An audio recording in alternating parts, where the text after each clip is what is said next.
Let's go.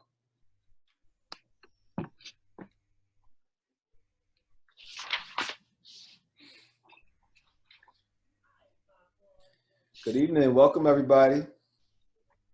Hey. Welcome, welcome. Welcome. Welcome y'all to the third annual Take Them Down Everywhere conference. This is obviously very different from how we are used to gathering. Typically, we're in a room somewhere, somebody's community center, somebody's local HBCU, something like that, and bringing us all together, and we can see each other and feel each other's energy, and I can see your faces up close. But we're gonna make it happen like we've gotten accustomed to doing during this time, in this COVID time. We got a real full docket for the evening. We've got some amazing, powerful, revolutionary speakers. We want to let folks have their time to share out with us. Just want to, get on into the proceedings this evening because it is 5 after. We got a whole lot to cover. So my name is Quest. I'm of Take 'em Down NOLA. We got Take 'em Down NOLA in the building. A whole bunch of our leadership and organizers are here this evening. We are a coalition that was founded in 2015 with the purpose of removing all symbols of white supremacy as a part of the greater struggle for racial and economic justice in the city of New Orleans. I'll talk more about what our struggle looked like in a minute. But first, I want to also just do some housekeeping, acknowledge some points of why we come together tonight, and then get into the proceedings. So first off, it looks like everybody knows what to do. We're on mute. In addition to that, we want to make sure that if you got any questions when we get to the Q&A after everybody presents, you can type those in the chat and we'll go accordingly according to how folks chime in. Feel free to take notes. This is going to be a really powerhouse of information in terms of living, breathing history. Folks who have been doing the work to push us forward into this pre-revolutionary moment where we see these monuments falling down like dominoes, and it's a beautiful thing to see. And, a lot of the folks on this call had a lot to do with that. So feel free to not just take it in passing, but take some notes, because some of y'all that we've invited tonight are engaged in the struggle anew yourself. We want you to get some of that information and be inspired. Stay connected. We will be posting some of our website, social media links, things of that nature. We'll be reiterating this. My comrade Angela's going to reiterate it at the end in terms of our monthly forums, not only with Take 'em Down NOLA, but with some of our adjacent coalitions who teach even more political theory and whatnot that informs the way that we move. So feel free to follow us on that. And last but not least, please know that you are being recorded. So anything that you say, we may publish. We are going to publish some version of this for the public later on so that they can get some of this knowledge, but we wanted to treat this just like an organizing meeting, keep it nice and contained and intimate amongst us fellow organizers, but that which informs our work, that which informs the collective, the population outside of here that can get inspired by what we do in terms of the history that's going to be dropped here. We want them to have access to some of that. So y'all being recorded, so just keep that in mind when you're dropping some of your stories and your presentations. Just keep it above the cuff. You know what I mean? Like, we've done some things in terms of our strategizing. It's just amongst us as organizers. So if it's that kind of information, keep it to yourself, and everything else, let the people know. So again, welcome. Thank y'all for coming. Appreciate having you. We got even the babies in here this evening. I see that. I appreciate that energy, because this is what we do it for, pass it on to the youngest. Speaking of which, we got to Take 'em Down NOLA in here. Our sister Vanna, she always brings her youngin' with her. I'll see her in here tonight. Hopefully she makes it on. But in addition to us, we also have our brother Gary Chambers from Baton Rouge. So Louisiana is doubly represented. Y'all might have heard of Gary with his viral video. Mr. Gary, I'm talking to you, Connie Chambers himself, is going to give us some live information in terms of his work up there in BR. We're going to jump from him to hear from our brother Wells Todd from Take 'em Down Jax. So much love for Take 'em Down Jax. They held us down for the second annual conference. We did the first one right here in New Orleans. Oh, there goes Von. I see you, Hap Kiddo. I forgot your little pseudonym. But we did our second conference in Jacksonville, and they took us all around Jacksonville. It was a beautiful couple of days. We were out there, closed it out at the beach. They took us to actually the site of a big Confederate monument that was taken down right at the beginning of this whole pre-revolutionary moment post George Floyd's killing and the uprising we've seen around the country. So when we saw that, we were excited because we knew the work that they had been doing all of that time. We're going to jump from Jacksonville all the way to the Caribbean. I know that I saw her earlier, our sister Bella Nazier. I hope I'm saying the name right. She's going to tell us about some of the Nazier. She's shaking her head. Nazier, got it. All right. Bella Nazier, she's going to tell us about the victories they had out there in Martinique. Martinique really set it off and inspired us. We went to Martinique 2 summers ago because part of our work is not just take them down, but it's also build them up. We want to go to some of the spaces in the diaspora where our revolutionary freedom fighters have been celebrated, venerated, and lifted up. And Martinique is a living, breathing museum for that. You go down there and you see, monuments to Frantz Fanon, Aimé Césaire, Solitude, the freedom fighting libertary freedom fighting woman who was pregnant when she pushed the French troops off of a cliff. And so we support that. We're here for that. That's the kind of work we're trying to do here in New Orleans, is get the white supremacists, imperialists, and capitalists off the cliff and away from oppressing us. And so Martinique gave us a lot of inspiration back then. And, turns out they're still doing the work now. We're excited to hear about what they're doing. We learned about some of their work over there in Martinique from a brother named Shabaka Cambone. Actually, I went down to Trinidad to speak at his Kwame Ture lecture series 3 years ago. I hope Shabaka's in the building. If he's not here, hopefully he'll get here soon. After we hear about his work with the Crossroads Freedom Project, we're going to jump all the way across the Atlantic to our sister Cleo Lake.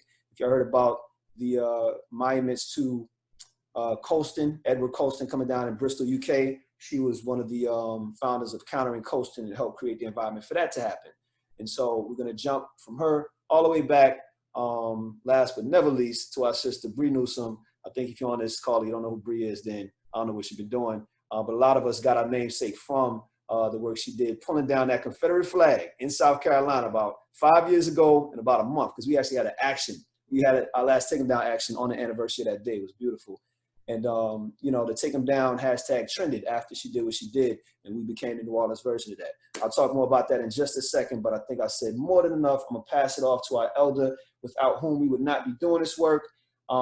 He's going to tell us about the landscape and basically where we are right now politically and geopolitically in terms of the Take 'em Down movement.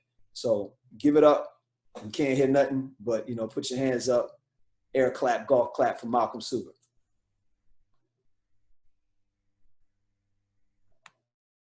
You're on mute, Malcolm.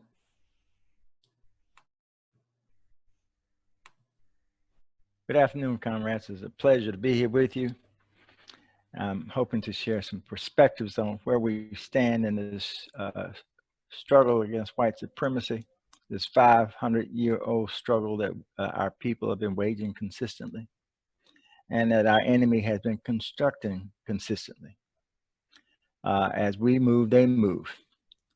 But the thing that has happened, our new mood in the world struggle, has descended upon the people who identified with freedom and liberation.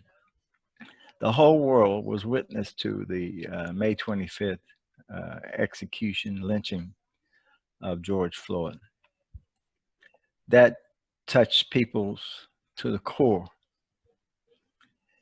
And it made people finally get off their porches and get into the streets and say, I don't go along with that. I don't support that at all. And many people for the first time had their eyes opened, and they began to believe that what Black people have been saying all along about being oppressed and exploited by this racist capitalist system, that was indeed the truth. And that being the truth, of course, that means that this time, as the uprising began, and of course, Black people already knew, but this time when we rebelled, when we stood up and organized the resistance, we were met in the streets by a multinational throng of supporters, especially young white people.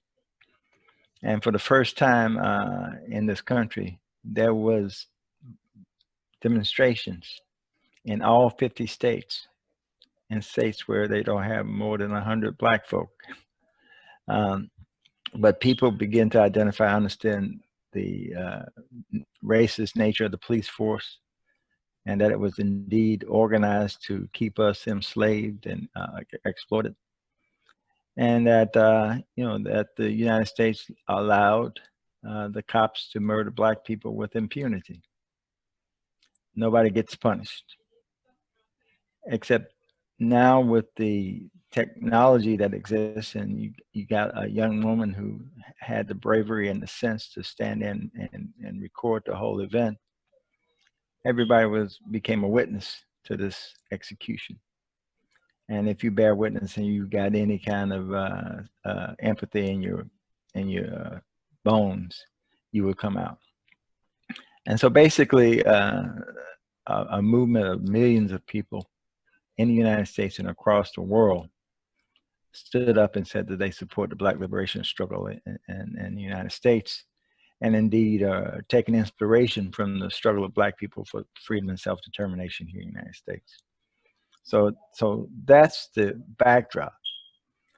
The response has been rather surprising in that the billionaire capitalist corporations in this country have seemed to begin to support the Black Lives Matter movement in terms of making statements, allowing the Black athletes to make statements, and most importantly, removing the Confederate flag from NASCAR, which was a Southern invention and closely identified with the Dixie movement in this country.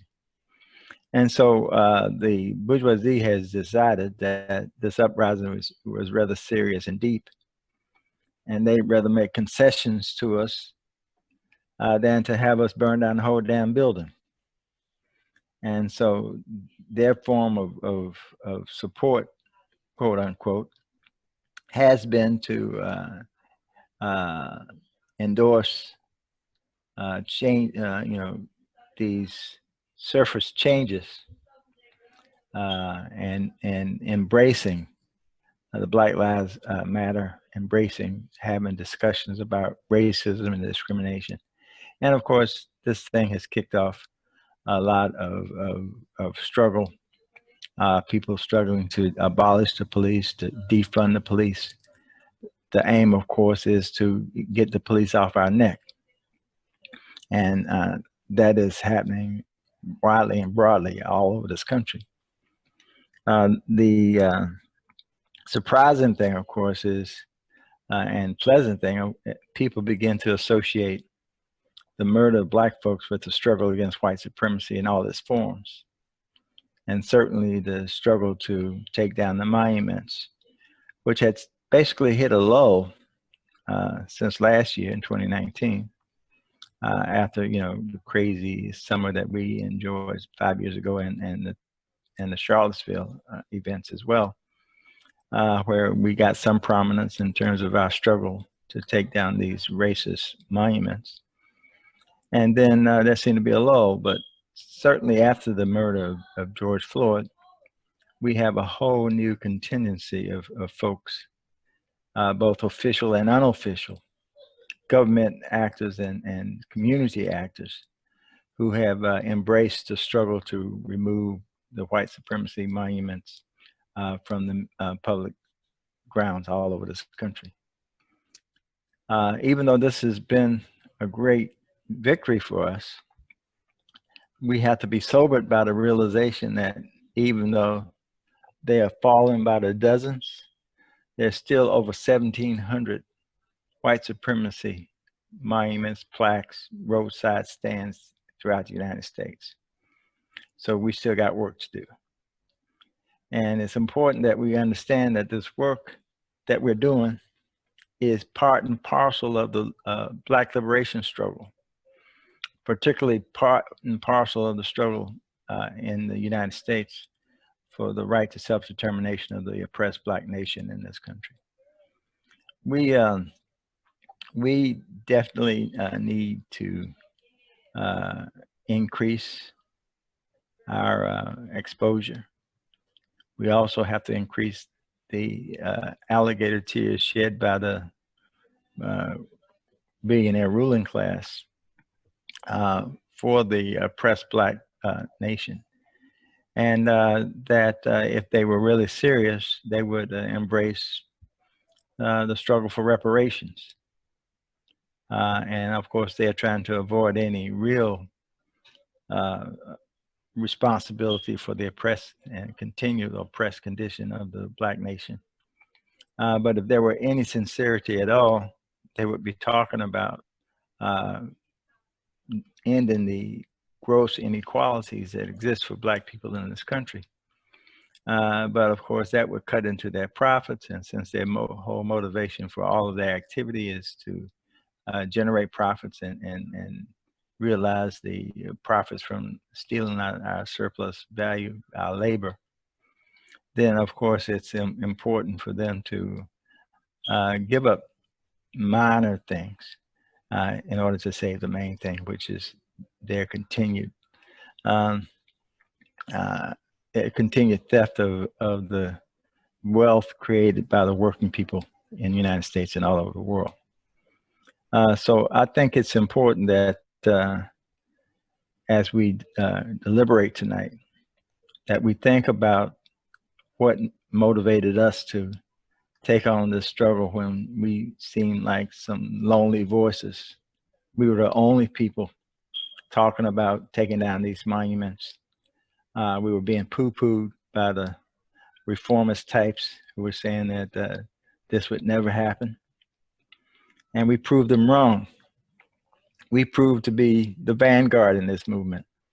We proved to understand the importance of taking on this whole 500-year corpse that's been created by the Western imperialists. They invented white supremacy. White supremacy has been embraced as a method of rule, as a method of dividing the working people. And so we need to examine that as clearly as we can and really urge on these independent and community-based people who are taking up the slack and demanding these statues be taken down, that these street names be changed. And it would be fitting for us to issue a proclamation asserting our complete support for the Black Lives Matter movement around the death of George Floyd, and make note of the close relationship between that struggle for against police terror and the struggle to remove all the symbols of white supremacy, not only throughout the South, but throughout the whole United States. And of course, worldwide. And we definitely appreciate the solidarity that's been expressed and the support that's been expressed by the peoples of the world. And we've got to understand that,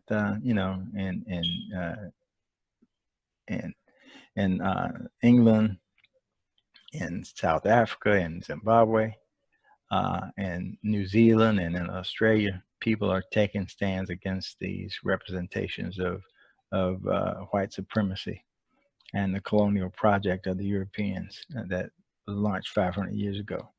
So it's important that we continue to understand that, and that we embrace the breadth of this movement, but we need to continue to urge people to continue this fight until our public landscapes are no longer obliterated with these racist, white supremacist monuments.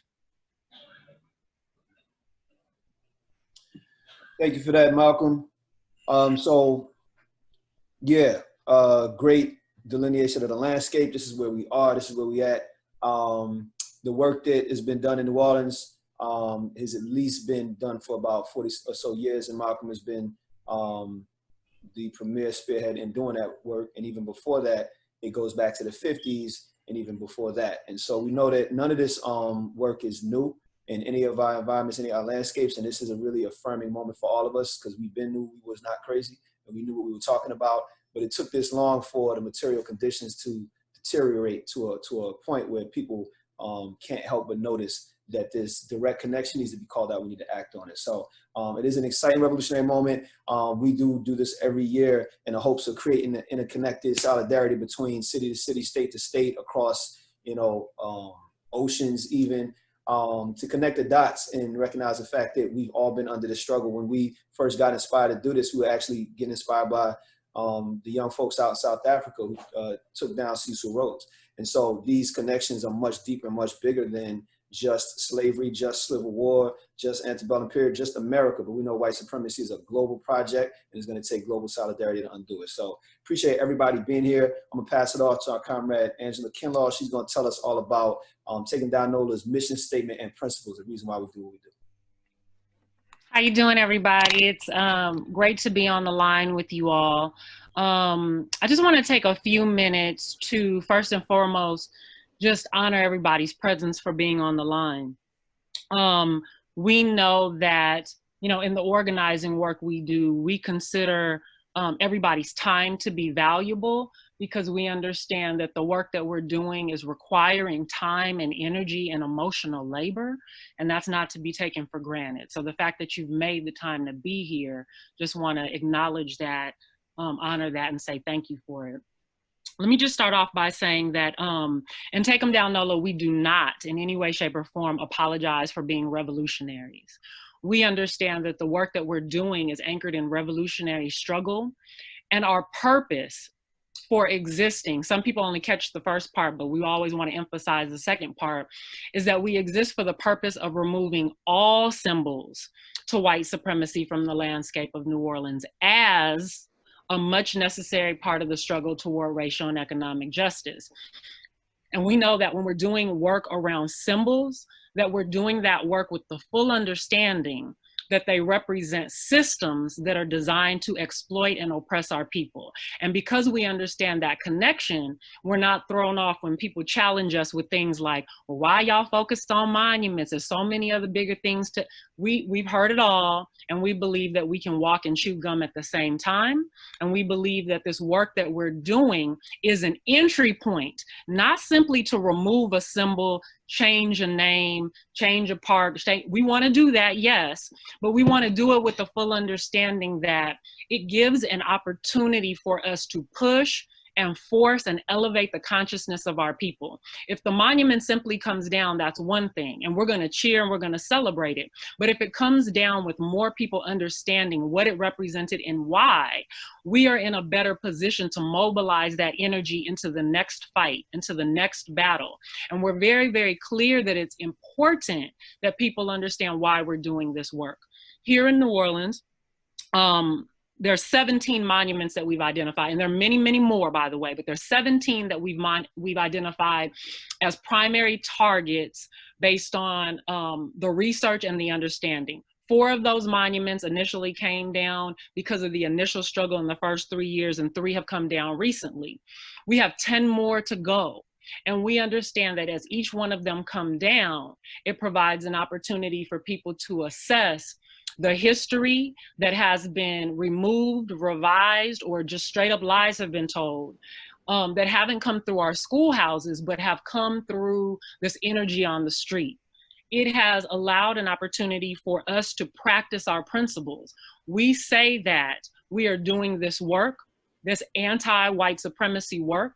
We understand that that supremacy really represents mediocrity. We understand that that supremacy really represents the ways in which the people who are pushing for it represent inferiority. We recognize that, and we share that with our community. We share that with the children.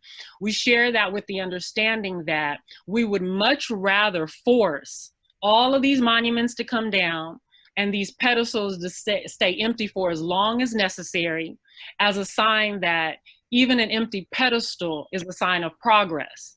And if it takes however long for the community to collectively decide what will be the replacement, so be it, because we would much rather make sure that people are not finding replacements that are just as problematic, replacements that represent watered down history, neoliberalism, and all the different things that ultimately aim to hinder our forward movement when it comes to the systemic work that we aim to do.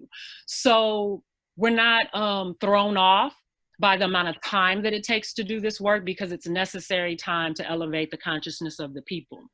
I also want to say that even though we have Take 'em Down NOLA, we have Build 'em Up NOLA. And the Build 'em Up NOLA part sometimes takes even more time, because it means that the work we're doing around organizing to remove symbols to white supremacy also mean that we're out here doing educational forums. At first, nobody would invite us into a classroom to speak, and now people are doing so because they're being forced to contend with these issues. It gives us a chance to get up close and personal with people who denied that this work was even important before, and be able to really push the real history, so that when people think about replacements, they're not thinking about things that basically edify the spirit of a white supremacy, elevate Black trauma, fetishize hardship toward Black people. Those are the things that, through the nuanced ways that we share this information, teach this history, and we process, allows people to have the discernment they need to make the choices that represent their communities, their schoolhouses, the streets that they live on. And that has been the most beneficial part of this work, that people are in different places throughout the city having these same conversations and doing it with the criteria that they didn't have before. And we believe that if we just share with people information, and we stop hiding the information, stop revising the information, stop watering it down for people, but just provide it, make it accessible to our people and to our children, that they will be able to think for themselves, process for themselves, and decide for themselves. It happened for us, and we believe that it can happen for all the other members in our community. We also understand that when we make this connection between symbols and systems, that as Take 'em Down NOLA has been an entry point into a lot of the struggle-oriented work and created a resurgence of that energy in the parish, it's helped us over the last 5 years to lay a foundation that's prepared us for this moment in time. So while we're fighting with all of the issues around COVID-19, simultaneously with an uprising for Black lives, this isn't a moment that we want to just let pass when the uprising starts to dwindle and people get comfortable again. We seize this moment as an opportunity to remind people that we were fighting really hard before COVID-19. We were fighting really hard before this phase of the uprising. And so it behooves us to seize this moment and channel the energy into the kind of organizing work necessary to actually transform the conditions for our people. And so while we're aiming to fight against white supremacy, we're holding ourselves accountable for the way patriarchy shows up in our environment. We're holding ourselves accountable for the ways in which capitalism shows up all through this. Even though people fought us before around the Take 'em Down work, we're also very clear that when it got sexy to some people, then it became a thing, right? And we understand that those are how movements get co-opted. Those are how movements get seized by the very powers that be, who told you, no, we won't remove it. The very next day, they cutting the ribbon, they in front of the camera talking about how grand of a move it is. And so because we are aware of it, but not consumed by it, we stay focused on the work that's needed to, again, change the material conditions of our people. So we have more that we can share about that. But I just want to wrap up by saying that that purpose for existing, removing all symbols to white supremacy from the landscape of New Orleans as a much necessary part of the struggle toward racial and economic justice, helps us hold ourselves accountable to what we mean when we say all, and what it also means, whether it's examination of the names we all have inherited on those birth certificates versus what we're seeing in terms of even the names of our entire cities, the states, and what this country represents as a whole. Because if white supremacy is an issue, if patriarchy, heteropatriarchy, and capitalism is an issue, eventually the day is gonna come where we're gonna have to contend with that red, white, and blue flag in the way in which it's been used to create chaos around the globe through imperialism. But we understand we're using every entry point to move us along the journey. So I will stop there, pass it back over to you, Quest, and we can definitely talk more later after everybody else has had a chance to share. Got it. All right, appreciate those fiery words as always, my sister. We're gonna get into these presentations real quick. I want to set 3 parameters on that real quick. We talked about in terms of and I've talked with all of the presenters already, but I'm gonna present it again for everybody who's here. We don't just want to talk about what you did, the struggle. That was beautiful and powerful, and that's the reason why we're here in conversation. But we also want to dig into some of the why, beyond the what and the how. All right. So when we talk about the what and the how, we're talking about a topical report. We want to know, you know, how Lee High School got its name changed, how that flag came down to South Carolina. And I think a lot of us know that story. It's been reported, but was just as interesting to us and just as necessary for our revolutionary struggle and pushing it forward. The segue from symbols and systems to start doing some of that real nitty gritty work that we all got to do in our cities, states, and towns where white supremacy manifests itself as capitalist oppression. We need to know the why. We need to know what's going on in that city budget, what's going on inside them schools and that curriculum, what's going on that were the pre-existing material conditions that necessitated us getting up there and pulling that thing down, kicking it down, what have you, because we all know that this is an entry point. And we also know that for the folks outside of here that are going to hear this later, whoever they may be, there's some analysis that we can offer to folks that'll be a teachable moment for them, where they understand the connection between symbols and systems. Though we're very joyed to see that we don't have to do a lot of that preaching and lecturing no more for people to get it. We see folks, you know, lighting up a police precinct, and then in the same fell swoop they knock down a monument. We know that the connection has been made. And when we see folks who are, you know, knocking down a monument, and then they're calling immediately for the defunding of police, for the reallocation of budget money to go to a different place, we know the connection has already been made. And that's a joyous revolutionary moment for us, because we have been pushing to make those connections all this time before all of these bodies stacked up. And so I'm gonna just go ahead and get into talking about taking down NOLA in terms of what we did, how we did it, and why we did it.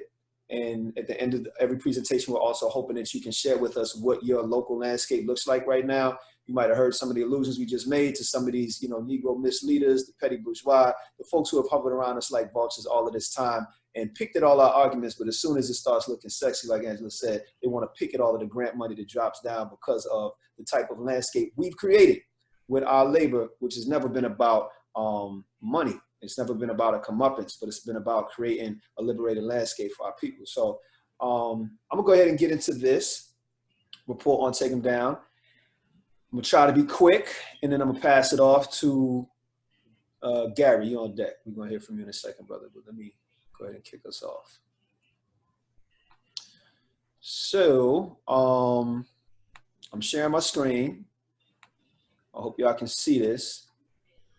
We started off in the year 2014, technically 2015, the moment of Mike Brown's murder and his non-indictment by the police in Ferguson. The non-indictment by of Darren Wilson, rather, is what led to us marching in the street. And we started off as a Black Lives Matter movement. It was actually myself and a few young organizers, none of whom are here now, but that is what led us to ultimately getting into the street, and that day demanded for Robert E. Lee to come down. That whole analysis in terms of even that moment where we were trying to connect the dots between a white supremacist symbol and the itchy trigger finger of all of the police that murder us was given context to because of revolutionary elders like Malcolm and Leon Waters, who's not with us this evening, but these guys have been talking about this stuff for decades. I had learned it from them about 3 years prior at a random, lecture in New Orleans Public School Library. And in that presentation, they presented a map of the city that looks something like this one that you see on the right over here. And basically what it showed was all of these white supremacist monuments that littered the city landscape. Now, for me, that was a light bulb moment. I come to New Orleans by way of Brooklyn when I was a young boy, about 12 years old. The very same year, Malcolm X comes out, Spike Lee joint. Matter of fact, Spike Lee was a neighbor right around the corner. They shot the video for Revolution. It was a very different cultural climate, to say the least. And when I came to New Orleans in 93, there were 424 murders that year. And the next year, in 94, there were 389 murders. So again, we talk symbols and systems. You're talking about the systemic reflection of what I could not diagnose through my young boy mind, but I just thought that they was about it, because that's what Master P said. I just thought that they was getting it popping down south, and I could not understand why this culture of violence was as prolific as it was. But when I saw these monuments, it was a light bulb moment for me, because I realized, damn, they actually have celebrated and praised the people that put us in these conditions. And I couldn't do the rest of the math yet. I didn't know about the city budget. I didn't know that the city budget actually invests 2/3 of its money into prisons, cops, jails, and reactive measures. But I did know that in any environment that's going to celebrate and praise the people that told me and my people that we were 3/5 human, that they obviously didn't have our best interests in mind. And so that was what I understood in about 2011 or so, when Malcolm presented it to me and to us in that lecture room.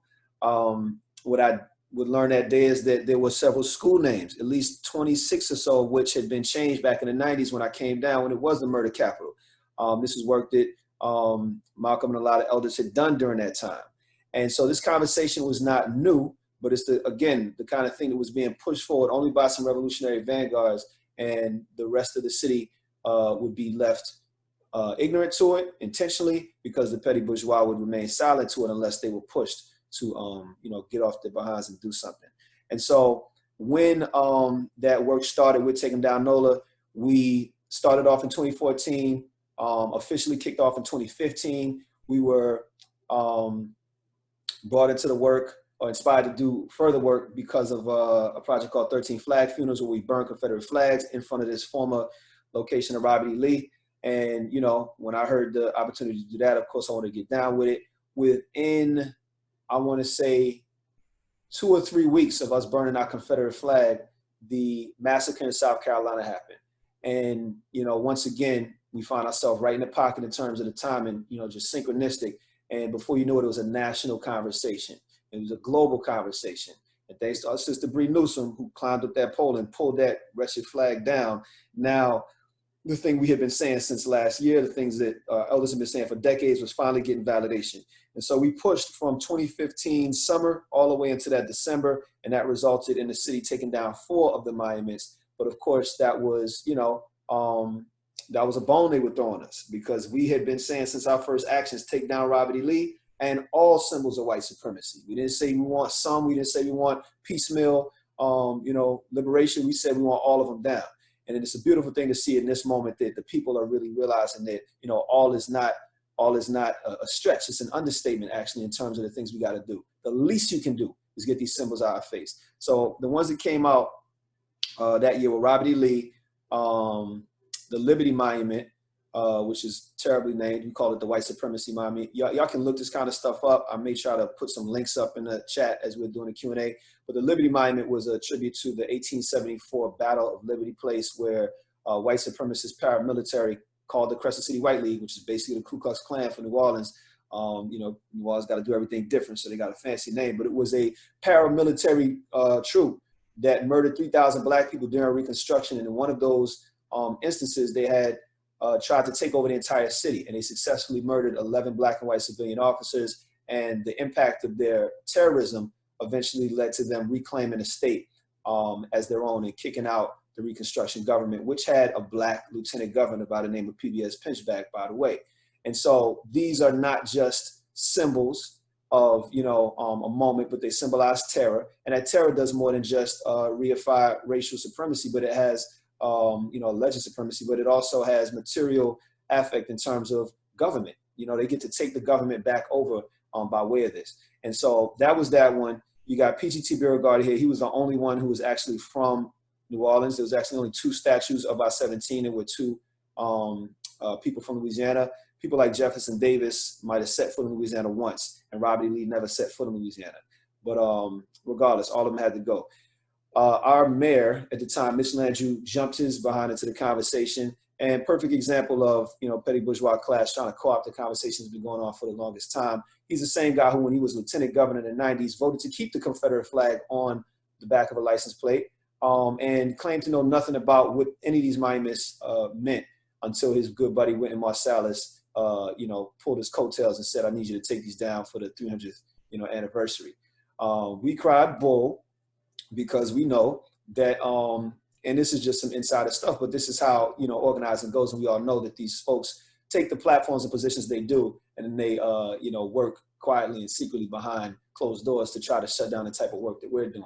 And so, nonetheless, he put that little 4 out. He's still doing his little book tours or whatever, profiting off the moment. That's cute. But anyway, that was 3 years ago. And like Malcolm said, we hit a lull after that. We've continued doing our work, and we've taken on all symbols and been doing a lot of communal conversations around other facets of white supremacy that still remain, not to exclude blackface at Mardi Gras by way of the Zulu troop, all black Mardi Gras troop that still wears blackface. That's a whole nother conversation we do entire forums and lectures on. But for now, suffice it to say that all of the activity of the last couple of months has brought the consciousness back up, has brought the movement back to the fore. And we see these 3 who just came down in the last month, which is beautiful to see because we watched our people do it. And, it's the kind of thing where in this moment, the actions that we're doing in the street, which I know all of us are attending in our respective cities, some of us are leading and organizing. I see you, Wells. I know that y'all been doing that out in Jacksonville. When thousands of people get in the street, this is a key opportunity to just tell them, do the thing. Just do the thing we've been talking about all this time. You know what I'm saying? And we're getting inspired by seeing people in Colston do it. I really hope my sister Cleo was on here tonight. By seeing our people in all around the country. You know what I'm saying? I don't have to meet you for you to be my people if you're up here doing this kind of work. We all in solidarity. So we got John McDonough down. John McDonough was like our local Colston. We had an entire town named after this clown. He was the biggest slaver in America during this time. And he had plantations here in Baltimore, originally from Baltimore, and to this day still have schools named after him. There used to be this horrible ritual where it was called Founders Day. Black and white children had to come out and lay wreaths at his feet to commemorate him. And of course, the black children had to wait and come after the white children. And when they did so, they had to stand in the hot sun to come lay wreaths at the altar of this white supremacist. So due to a lot of the consciousness we've been expanding and pushing in our actions, people took it in their own hands, literally. We love that. This is the other one who was actually from Louisiana. His name was Charles Didier Drew, the first one to die in the Confederacy. We could care less, and he is down as well. 7 down, 10 to go. We still have 10 left. Our second mantra after take down Robert E. Lee and all symbols of white supremacy is we can't get no satisfaction till they take down Andrew Jackson. Y'all feel free to spread that. Y'all can take that all the way around the country and hopefully not around the world, because I hope Andrew Jackson ain't nowhere outside of here. You should be here in the first place. We already know. Matter of fact, Wells, y'all run with that because y'all got a whole city to claim in terms of Andrew Jackson. Tired, ratchet ass. Get him up out of here. Disgusting. Anyway, we've got several of these monuments remaining in our city. I'm not going to get into this whole list. We could talk about that later. But that's the what and that's the how. But this is the why. I mentioned it earlier. When we talk about why New Orleans was the murder capital of the world, why New Orleans to this day is second, but for most of this time has been the #1 carceral state in the world's history, as in America's #1, Louisiana's #1 in America, New Orleans is #1 in Louisiana. We have more incarceration per capita than any place in the world has ever had. And it's because we went from being a plantation city, one of the top ports for slavery, to being a plantation economy. And that's where we get into the other facets of it. We don't have graphs for the rest of this stuff, but we do have a 53% poverty rate. You would think with half the people living in poverty, you would put some of this money into job development. So God forbid people would have places they could work on a livable wage. But instead we've got an $8.7 billion tourism industry, #1 in the world, while we're the #1 carceral state. This doesn't happen by mistake, this happens by design. So for all the things that I was sensing when I was seeing all of them damn monuments, this is what the organizing work led me to understand and discover. I get excited talking about this because there are so many movements bubbling up now in our city, and all they need is to connect some of these dots. Some of them have already made the connections in terms of, I don't like my school name.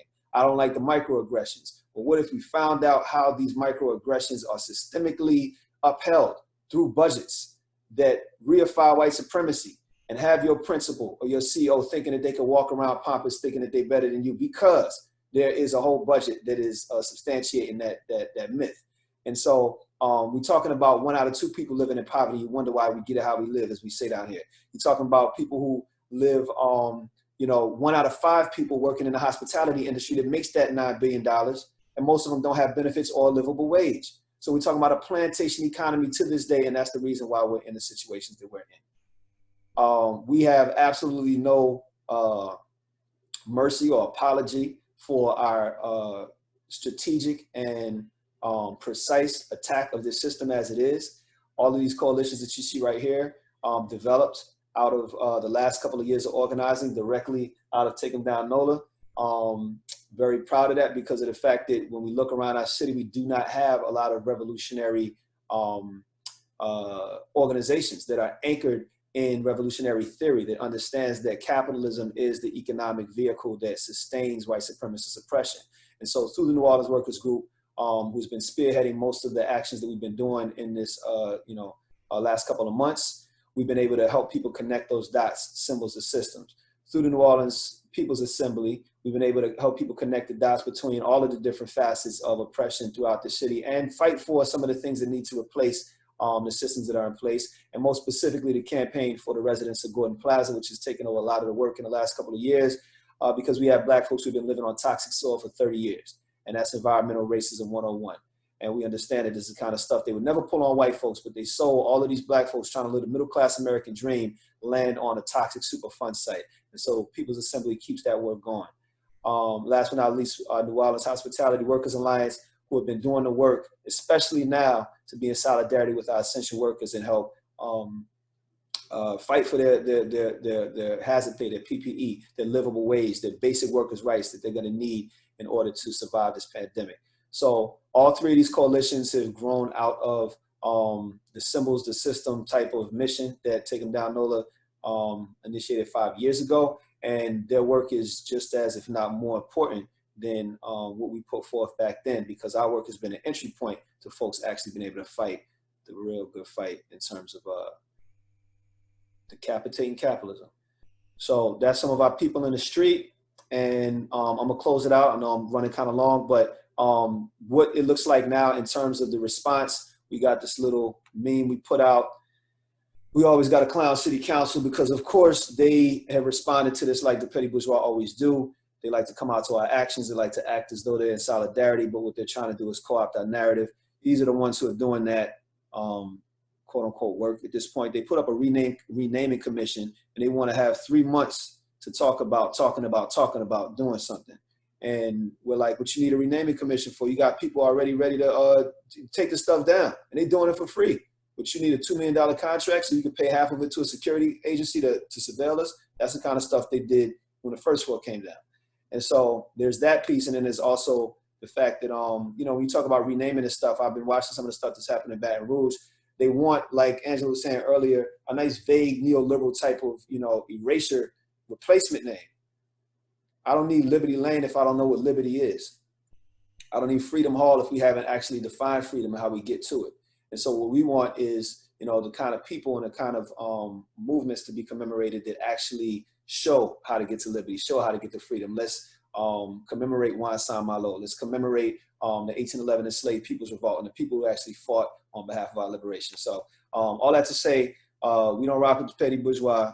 Their game is old and tired, and we know exactly what it is. We rock with the people. These are some of the actions we've been doing in the last couple of months. And we've been bringing our message directly to the streets so folk can understand what we mean by take them down and build them up.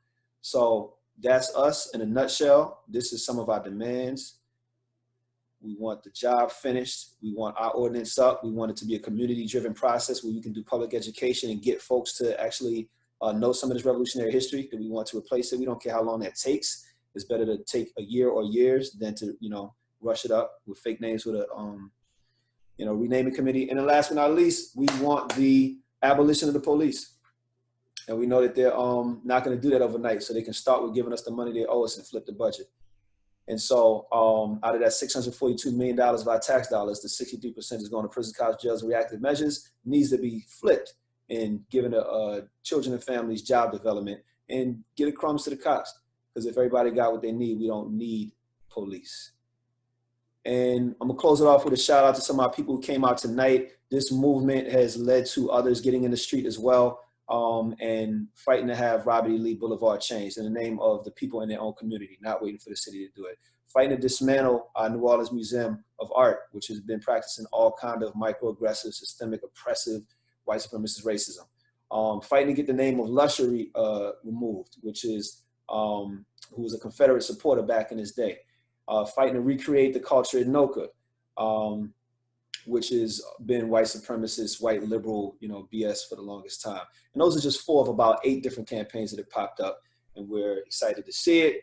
Thank y'all for coming, and we hope y'all getting some inspiration, information tonight that's gonna help push your work forward.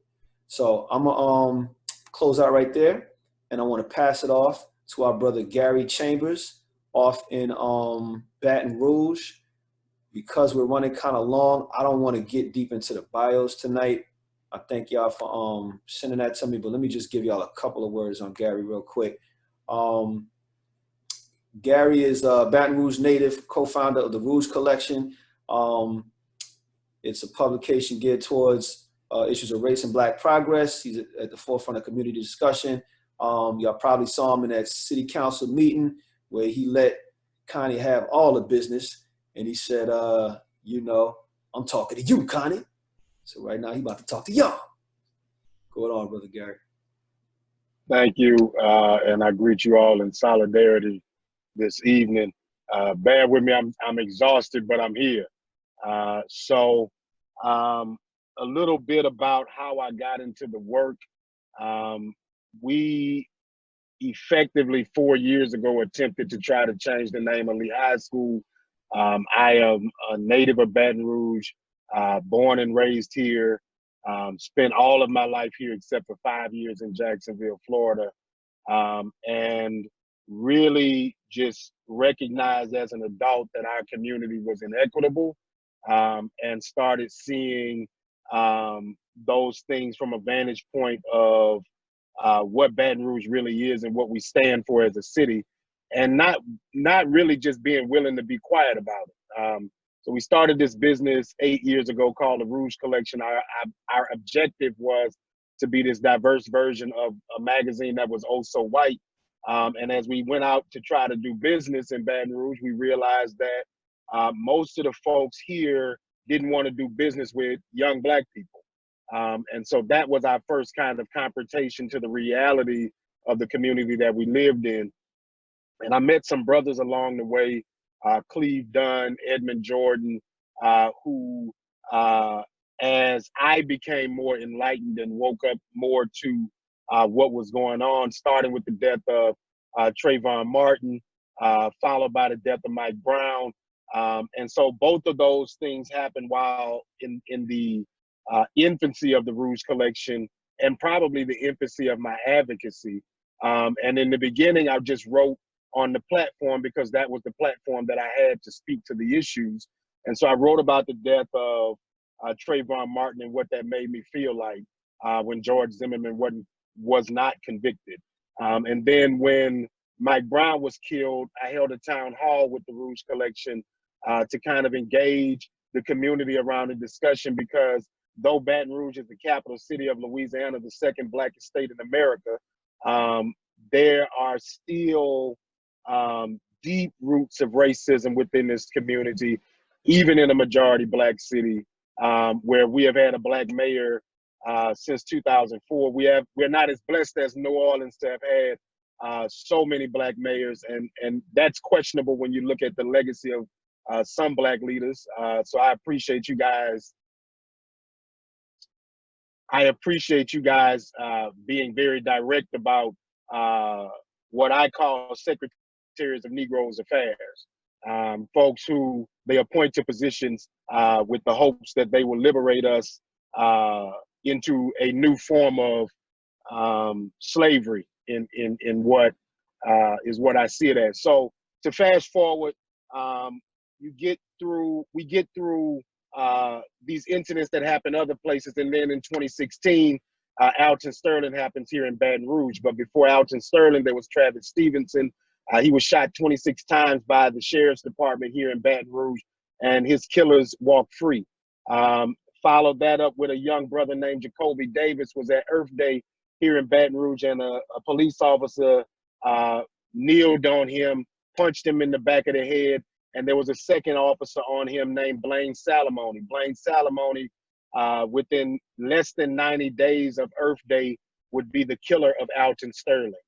I talked about every one of those issues, as well as we started the fight to try to change the name of Lee High School, because I've got a 10-year-old daughter now that is in public schools here in Baton Rouge, and the track that she is on would propel her to Lee High School, what was Lee High School, had she stayed on this track, right? And so her mother and I had this conversation once. Her mom was a graduate of Lee High, and I told her, well, listen, she ain't going to Lee unless they change the name of the school, because I'm not sending my daughter to a school named after a racist, bigoted white man so she can run around the rest of her life telling people this white man's name is where she graduated high school.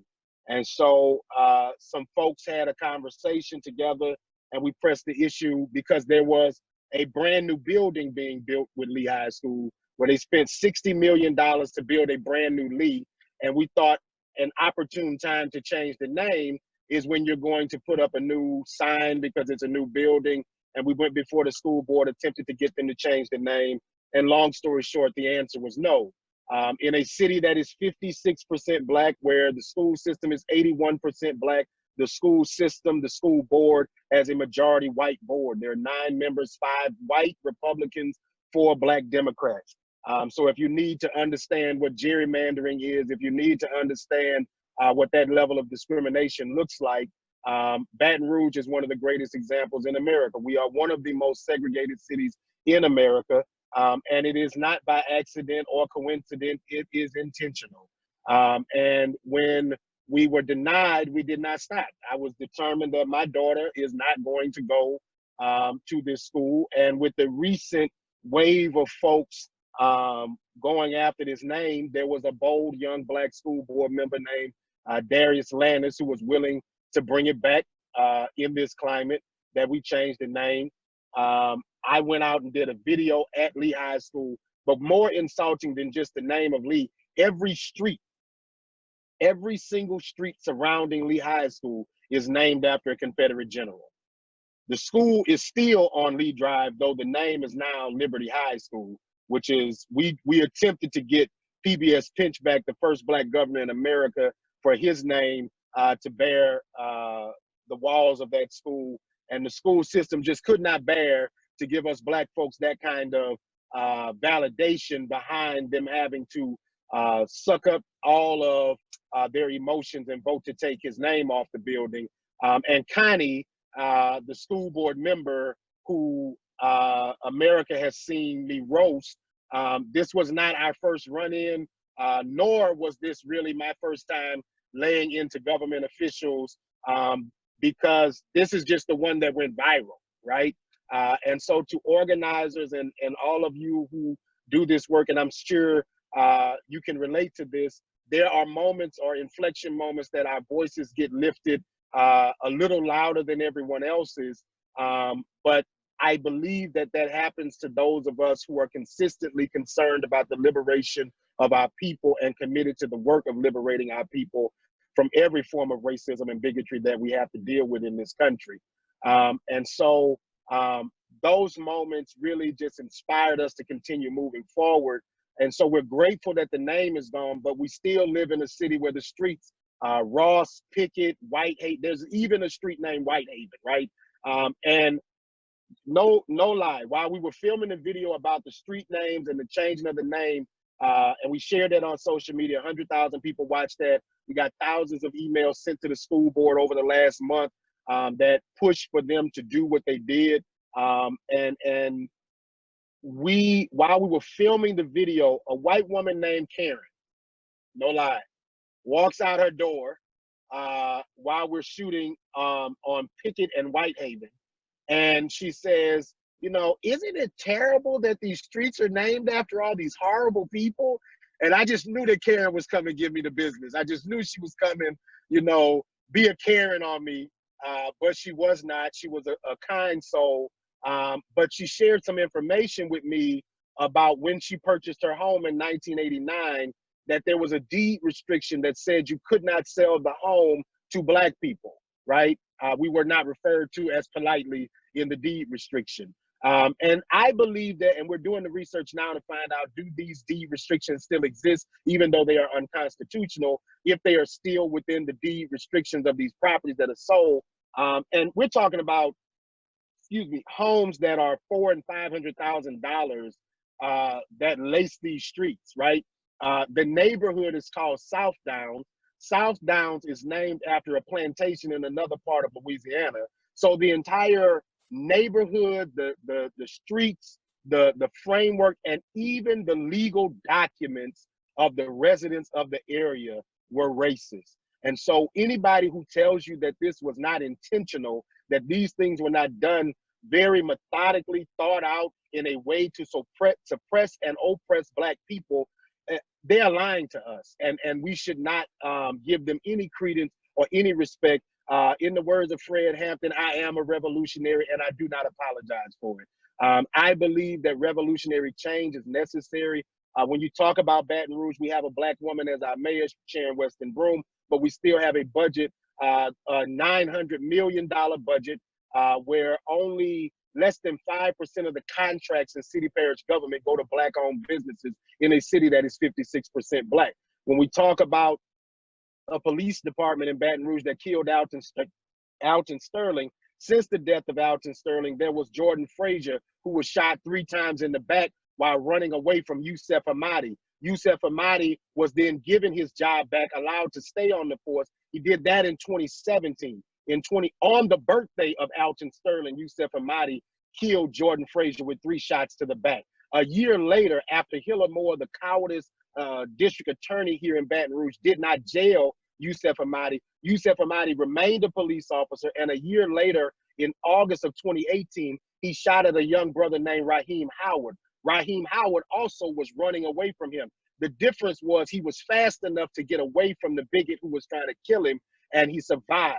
He survived long enough to, when they arrested him, he screamed out while they were taking him to TV that he didn't have a gun, that he didn't do it, that he was innocent. And folks like myself saw this young brother, and you could hear the innocence in his voice. I don't need anybody to tell me that he wasn't guilty. I could hear that the brother wasn't guilty. And we activated and we began to make phone calls. I called the mayor, I called the chief, we leaned in. And when we investigated, we found out that there was only 1 gunshot.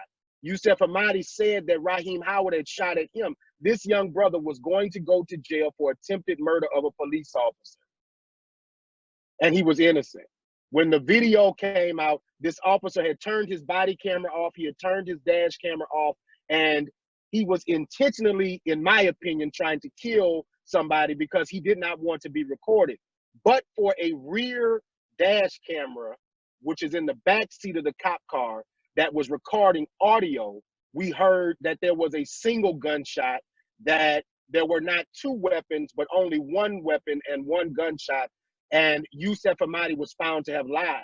But because the systems are so corrupt, and when you talk about defunding the police department, you got to understand how corrupt the police departments still are, that there was a loophole in the investigation. Hilla Moore still did not charge him. He still did not face any criminal charges. And because the department brought him to a interrogation without his lawyer, right? After he was fired, he was given his job back and allowed to resign. So potentially he could go become a cop somewhere else in America because he was not fired. He was allowed to resign from his position. And so if you want to know what is Baton Rouge, what it looks like, that's what it is on its face. And that's why I fight. That's why those of us in this community like Gino McLaughlin, Eugene Collins, Cleve Dunn, folks who have raised up and used their voices, my brother Donnie Rose, who has been eloquent in his platforms to speak and encourage us in the way that his gift does. We got to know that we are justified in our fight, that we are justified in our cause, but we got to know the facts, right? In God we trust, everybody else bring data. The data helps us have a narrative that is ironclad, that we can go and do this work. And so for me, while I am excited that the name of Lehigh is changed, that is just one step on the fight of what we got to do. Much like you all, I am working to help them push to change the names of all of the streets there. But that's just 7 to 10 streets out of probably 80 or more streets in Baton Rouge that are named after Confederate generals, because we have entire subdivisions that are named. Hermitage, another subdivision here off Guardian Lane, off Burbank, that leads away from LSU. Every street in that subdivision is named after Confederate general. And when we think about those things, I don't just want to tear them down. I want to lift up the names of Oscar Dunn, right, who was the first black lieutenant governor elected to Louisiana. I want to lift up the name of PBS Pinchback, who was a black senator, state senator, who became president of the state senate, who then became lieutenant governor when Oscar Dunn died, and then became the governor of Louisiana when the governor was removed for a period of about 6 weeks, that PBS Pinchback was the governor. And it was 100 years before Douglas Wilder becomes the governor of Virginia to give us another black governor in America. We have had only 4 or 5 black governors in the history of this country, And to believe that is acceptable. And I'll end with saying that my vision for us is to build a new Black South. 55% of black folks live in the Deep South already. I want to have conversations with all our cousins in California and Detroit and New York and everywhere else and say, we ain't got to go to Africa, just come back home to the South. And let's take it over, and let's build education systems, and let's build a justice system, because there is not a justice system currently. Let's build a community where, and we're not evicting white folks, we're telling black folks come home so that we can build the community that our ancestors attempted to. Because when you look at what PBS Pinchback and Oscar Dunn and all of those folks did, there were 40+ black folks elected to the state legislature during Reconstruction, right? And if they had the wisdom, the knowledge to say, let's go take this power, we don't have a single black person elected statewide in Louisiana. And one of the questions that I think we should critically ask ourselves as Southerners, right, as black Southerners, is how does Michigan have a black person as lieutenant governor? How does Wisconsin have a black person as lieutenant governor? How does Kentucky have a black attorney general? How do all of these states with a smaller black population per capita than Louisiana or Mississippi have black folks elected statewide and not in the Deep South? It is because white folks have always been willing to give us a token position in order to say, oh, we're not like those folks down there, right? But what they recognize is that down here in the South, we don't have the capacity to take one, we can take them all. We can take every level of government if we are organized, if we are strategic, and if we believe in ourselves. And so I believe in you. I hope that you believe in me as we do this work to liberate our people. As always, do good, seek justice, and keep pushing, my brothers and sisters. Awesome. Thank you, my brother. Appreciate you, man. I've been hearing about the work for a minute, and it's really powerful to hear a lot of the details of how you got to where you got and where y'all trying to go with that work. And I love that piece about the 55%. And I'm just thinking about y'all being 90 minutes from us and some of the solidarity we can build in terms of the work we already doing in New Orleans and the work that y'all are doing up there, and ways that we can be in support of one another. So yeah, we got a lot to build, but we do not have a lot of time. So I want to go ahead and get on to our next person, another brother from the South, or not from the South, like myself, coming from up north, but we both Southern black men at this point. I'm gonna just go ahead and pass it off to our brother Wells Todd, native New Yorker, been in a class struggle since the late 1970s, connecting them dots between symbols and systems, letting us know what's being done to the workers in the ways that it reflects the plantation economy to this day. And I'm gonna stop riffing because I can't seem to get this bio up. I'm gonna let you speak for yourself, Wells. Tell us about Take 'Em Down, Jax.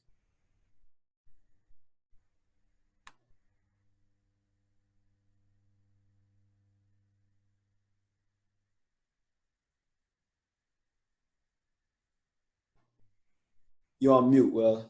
Okay. Can you hear me now? Okay. So we are Take 'Em Down here, and we started about 3 years ago. And we were aiming, our targets were the statue in Hemming Park and a statue in Confederate Park. The statue in Hemming Park was given to the city in the 1800s by Hemming, who was a white supremacist and slave owner. The statue in Confederate Park was erected to celebrate the suffering and struggle of the white Southern woman. So those were two of the statues we wanted to take down. And we can throw Andrew Jackson in the mix. There are people here who are anxious to even change the name of this city.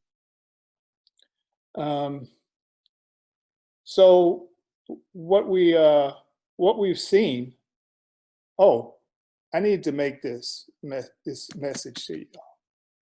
The RNC has been canceled in Jacksonville. The RNC has been canceled. Awesome. And we were going to have a welcoming committee for them. But they have decided not to come to Jacksonville. So we have also been struggling to change school names.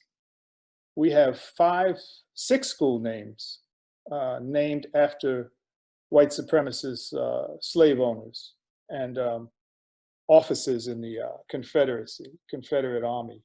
One is Joseph Finnegan, that's an elementary school, Stonewall Jackson Elementary School, Jeff Davis Middle School, Kirby Smith, J.E.B. Stewart, and Robert E. Lee High. The talk around town is that Robert E. Lee is the next target. I need to back up a little bit because a number of years ago, the Jacksonville Progressive Coalition fought and got the name of Nathan Bedford Forrest taken off his school. We had some actions with the Klan and did some campaigning for that, and that finally happened with the help of the community. So coming into this resistance that is happening in this country and in Jacksonville, I need to tell y'all, we had the first demonstration that we had was at police headquarters.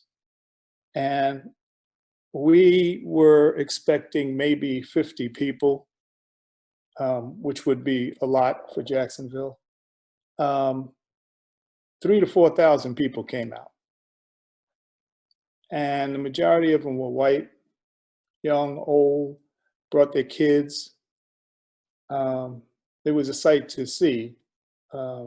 And we gave history lessons as we spoke regarding white supremacy and how it is affecting all of us economically, socially, and talked about capitalism, talked about socialism.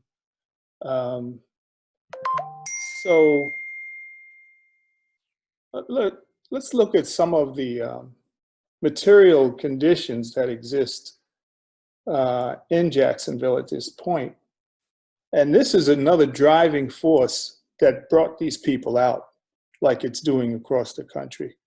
We have 50 years of economic exploitation, crumbling housing and schools, lack of infrastructure, absence of Black-owned businesses, gentrification, police brutality, and this is just to name a few issues.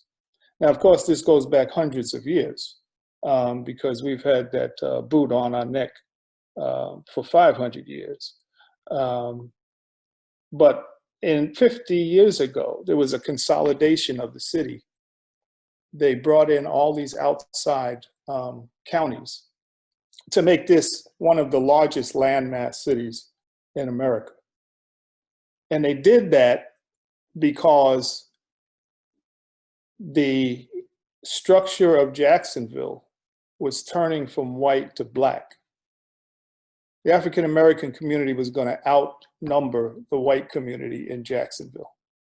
And the white supremacists here, they were not going to go for that. So they devised this trickery and made promises to the black community, and none of those promises have been kept. So we see that still happening today. These demonstrations have forced the white power structure to come forward and go on TV with two activists in the community to try to explain why they can't do X, Y, and Z. The mayor and the sheriff got on TV and really showed this community what they're all about. The mayor had been laughing at us, had been calling us names around removal of these statues. And we spent, like I said, we spent 3 years fighting this, trying to get this done. So we have these huge demonstrations in Jacksonville.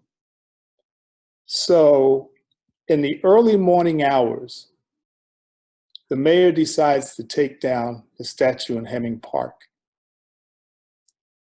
He does this because of the pressure of the people turning out and the Jaguar football players, the black football players who came out and did a rally.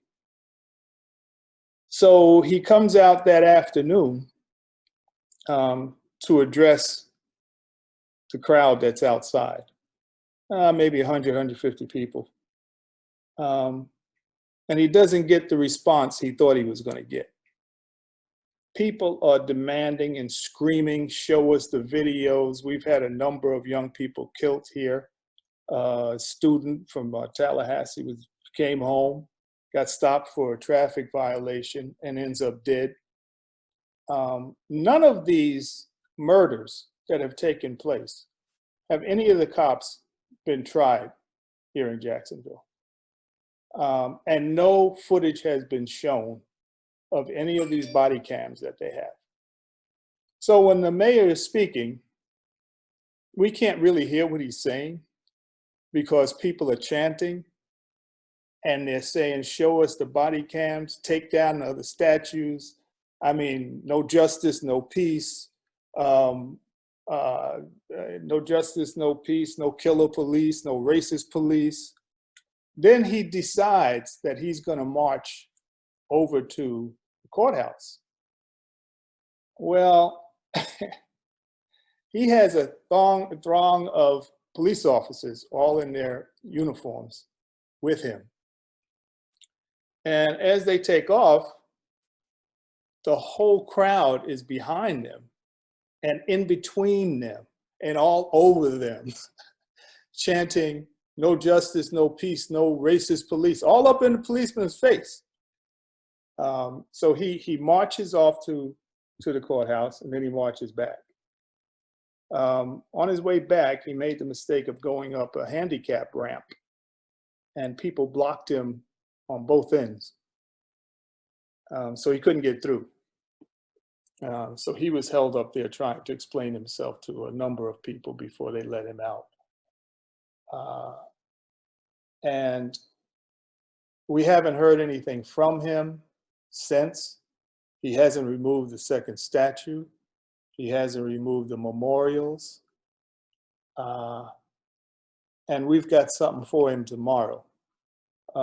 We are going to have a press conference on the steps of City Hall to connect the dots between these statues and memorials, white supremacy, capitalism, imperialism, and colonialism.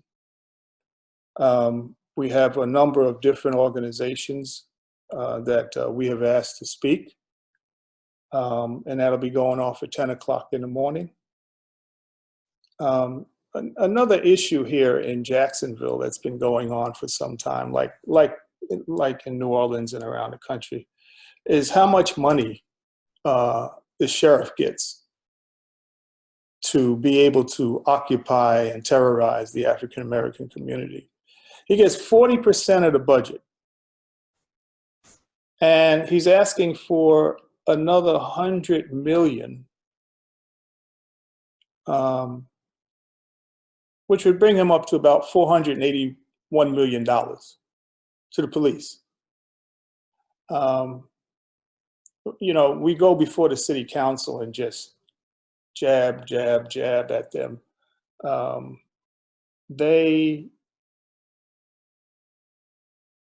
We've got, you know, like everywhere, we've got a handful of African Americans on the city council, and they do absolutely nothing. And so this money that's going to the police, we want it to be rerouted. We want it taken from the police, and we have a people's budget that the organization Jacksonville Community Action Committee will present tomorrow on the steps of City Hall. And that's going to be what we are working towards. We want that defunding the police. We want to re-energize social programs and move on from there. So what we have been doing is connecting the dots. Every chance we get, we connect the dots. White supremacy, we understand where that came from, and we understand the notion behind it. Imperialism, we speak about that. And we also talk about colonialism and how it is affecting the African American community right here in the United States. To have these names on our elementary schools is the first step of indoctrination into accepting white supremacy. You got Joseph Finnegan on an elementary school. You got Jeff Davis on a middle school. I brought this up at a city council meeting. I'm sorry, at a school board meeting and a city council meeting, but at school board meetings. We go to school board meetings and demand that they teach the truth about Southern history, the civil rights movement, white supremacy. And what I've been focusing on is explaining to the city council that when you don't educate our children with the fact, one fact, that there were 1,500 Black elected officials during Reconstruction, and you don't talk about that, and you don't talk about the 13th, 14th, and 15th Amendment that was brought about while they were in office. You don't talk about that. When you don't talk about what African Americans have provided this country, when you don't talk about that, when you leave us out of the history of this country, you are creating white supremacists. You are creating that notion that this is a white country, that it was built by whites, and when you bring up something, we don't really know how to help you because you haven't done anything for this country. So we keep bringing that up. So, like I said, tomorrow is going to be a real fun day. We're going to see how many people come out, especially with this news that the RNC is not going to be here. I'm thinking we're going to have a crowd. I hand it back to you. Appreciate you, comrade. Thank you for the contributions to the struggle. Jayville always reminds me of New Orleans in the worst ways, from the city budget to the murder capital you know, systems and symbols, material conditions. They make the equation, and then we get caught inside of the results. So thank y'all for pushing back on that. Good luck tomorrow. I look forward to hearing the report. We got at least 3 reporters left, 3 speakers left. I don't think our sister Cleo made it. Unfortunately, there is a doc that just came out on the BBC about their work out there, actually, and I might be able to drop the link inside of the chat box so you still get some catch up on what happened in Bristol. But I'm gonna go ahead off and hop us over the water real quick. Our sister out in Martinique, I always get excited and geeked about this. One thing I love about what this work has done for us is it's expanded our connections to the diaspora, and that's what we're doing tonight, right? Understanding how all of our fights and struggles are connected, but this is really where it all starts, you know what I mean? Straight off of the west coast of Africa, this is the first place he was dropped, and they always call the walls the top of the Caribbean. So we have a lot in common with our brothers and sisters down there, and what they're doing is nothing less than revolutionary and inspirational. So we want to hear about it. We're going to hear from our sister, Bella Nazir, and I will drop her bio in the chats. Go for it, Bella. Okay. Good evening, everybody. So I'm Bella from Martinique, and what I have to say to you tonight is that when you live in a place like Martinique, the challenge is really like different because we are still under French rule. We are not independent. We are not in a bigger space that's been like mixing white people, black people, like you have in America, because we're in a tiny, tiny little space. And in that tiny space, the biggest problem that we've had is the illusion of being at home, like the lies that have been spun to make us believe that this is our space, when in fact it's a space that is controlled by the French government and also by the descendants of the slave owners that enslaved our ancestors. They're still here and they're still in power. And until everybody gets to that place where they understand that this is the reality, our challenge into like, you know, making people understand the necessity to remove symbols, to remove, you know, to push people out, trying to push them out is going to be like very, very tough. And we've had people, you know, try to break statues or, you know, rename streets and stuff for decades. And the problem is that at first, because of the whole system that we have, which is French Education Ministry administering our school systems and administering our TVs, administering everything, you couldn't get the information to the people that this is a symbol that they need to get rid of. And in 1991, some people went and cut off the head of the statue of Joséphine de Beauharnais. Joséphine, also known as the French Empress, you know, the wife of Napoleon. And the statue had been there for, like, I don't know, forever, in the middle of Fort-de-France, which is the capital city of Martinique. And nobody thought much about it. You know, we were walking past her every day, like nobody thought it was a problem. And then someday, boom, somebody cut the head, and the people were shocked. They thought, oh my God, this is horrible. This is a catastrophe. They didn't think, oh, this is great. They were like horrified because they've been told for decades that this is our empress, but she was not ours. She's a descendant of slave owners. And I'm sure she herself had slaves when Napoleon brought back slavery. So she's not our anything besides our oppressor. So people have to get there. And recently, it's been a little bit clearer to a lot of younger people because, you know, you have a few organizations, one of which is the CNR Martinique, who have been trying to educate people more about what's going on, why we're still oppressed, why things are difficult here, what we're not supposed to be okay with and everything. And more young people, like 20-something young people, are starting to question the system we're living in. And they're not patient like we've been. We've been patient long enough. We've talked, we've pleaded, we've marched, everything, and it didn't work.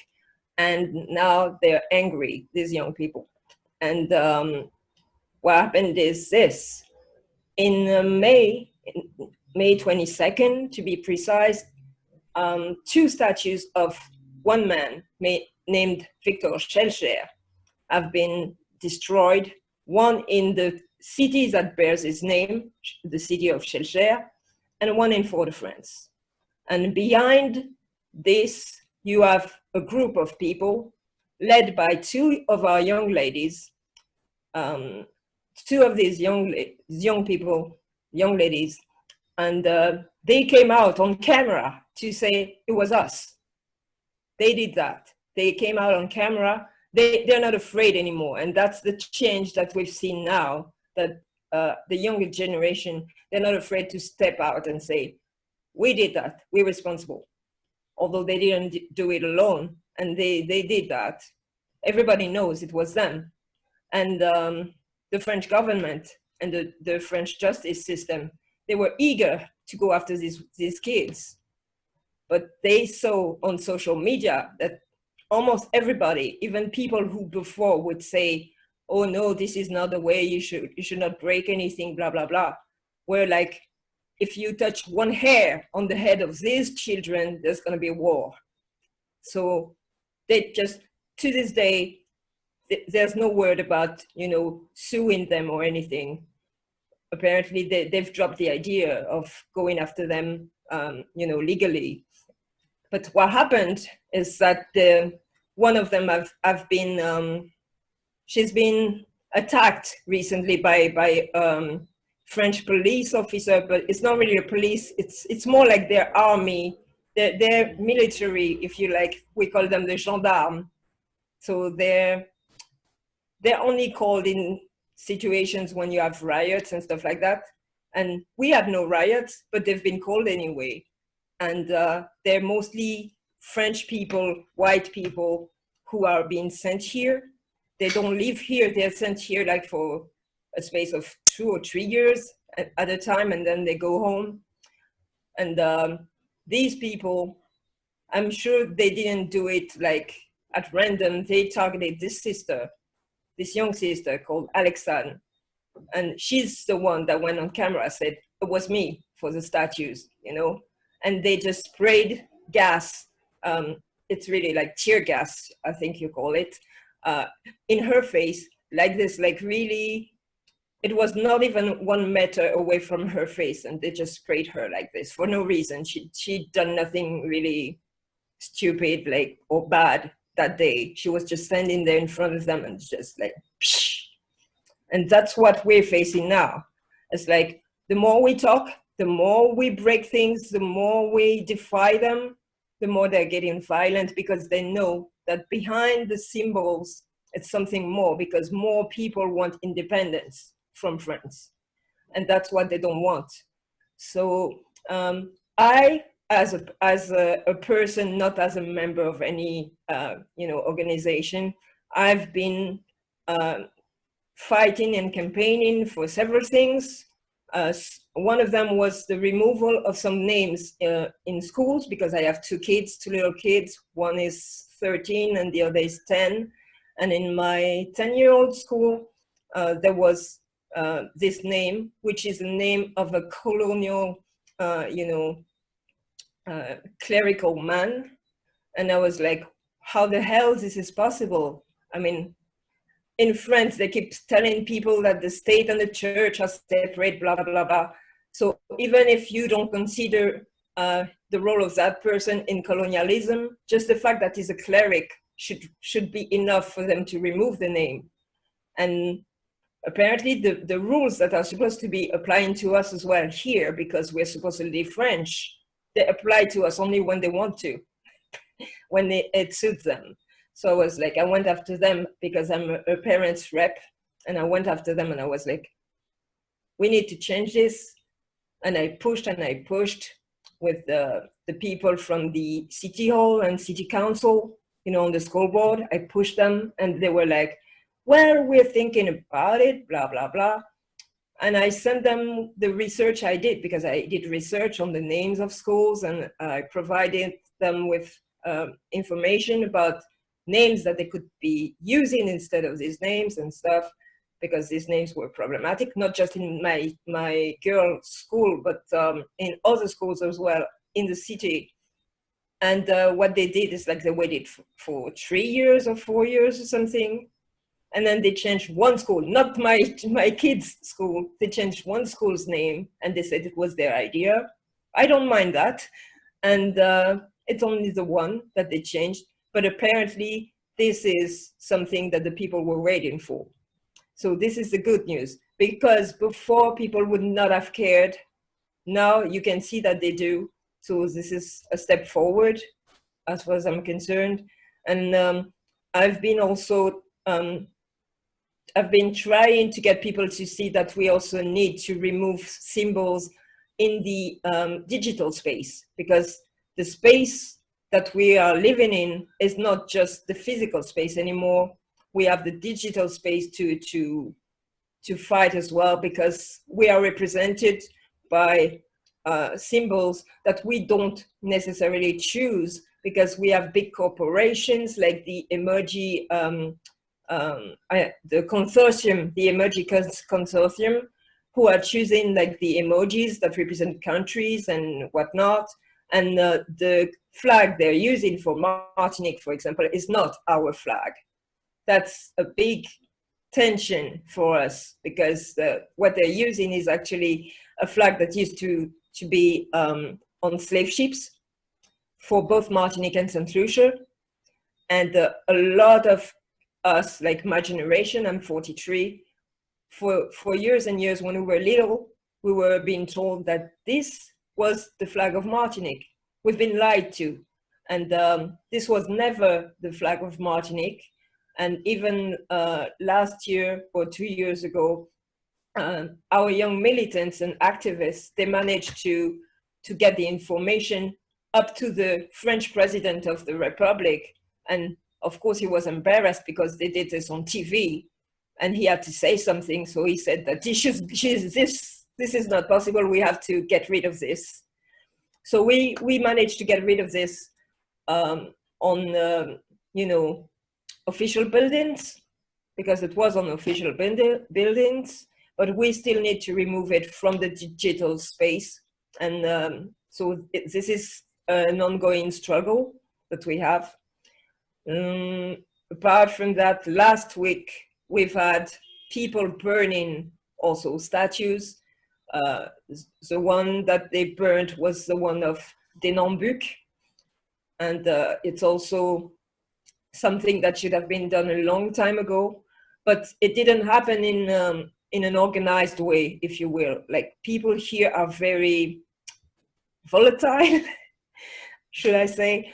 So it's like, because that little sister I mentioned before, because she's been gassed, and because one of our activists as well has been beaten badly injured by the gendarmes as well last week, in retaliation, people, they just burned down the statue. That's how things happen sometimes here in Martinique. We're very, you know, reactive like that. Maybe sometimes if you talk to people, they will not do anything, but if you touch somebody, you know, things just go up in flames, and all the talking you've been doing, you thought it was for nothing, suddenly it goes to the head, and it's like, suddenly it all makes sense, and boom, action. So it's like, sometimes it goes very slow, and at times it just like fast forwards, and we never know. So that's the work that we're doing here in this terrible place that they still call a tropical paradise, because they like to trick us like that, but yes.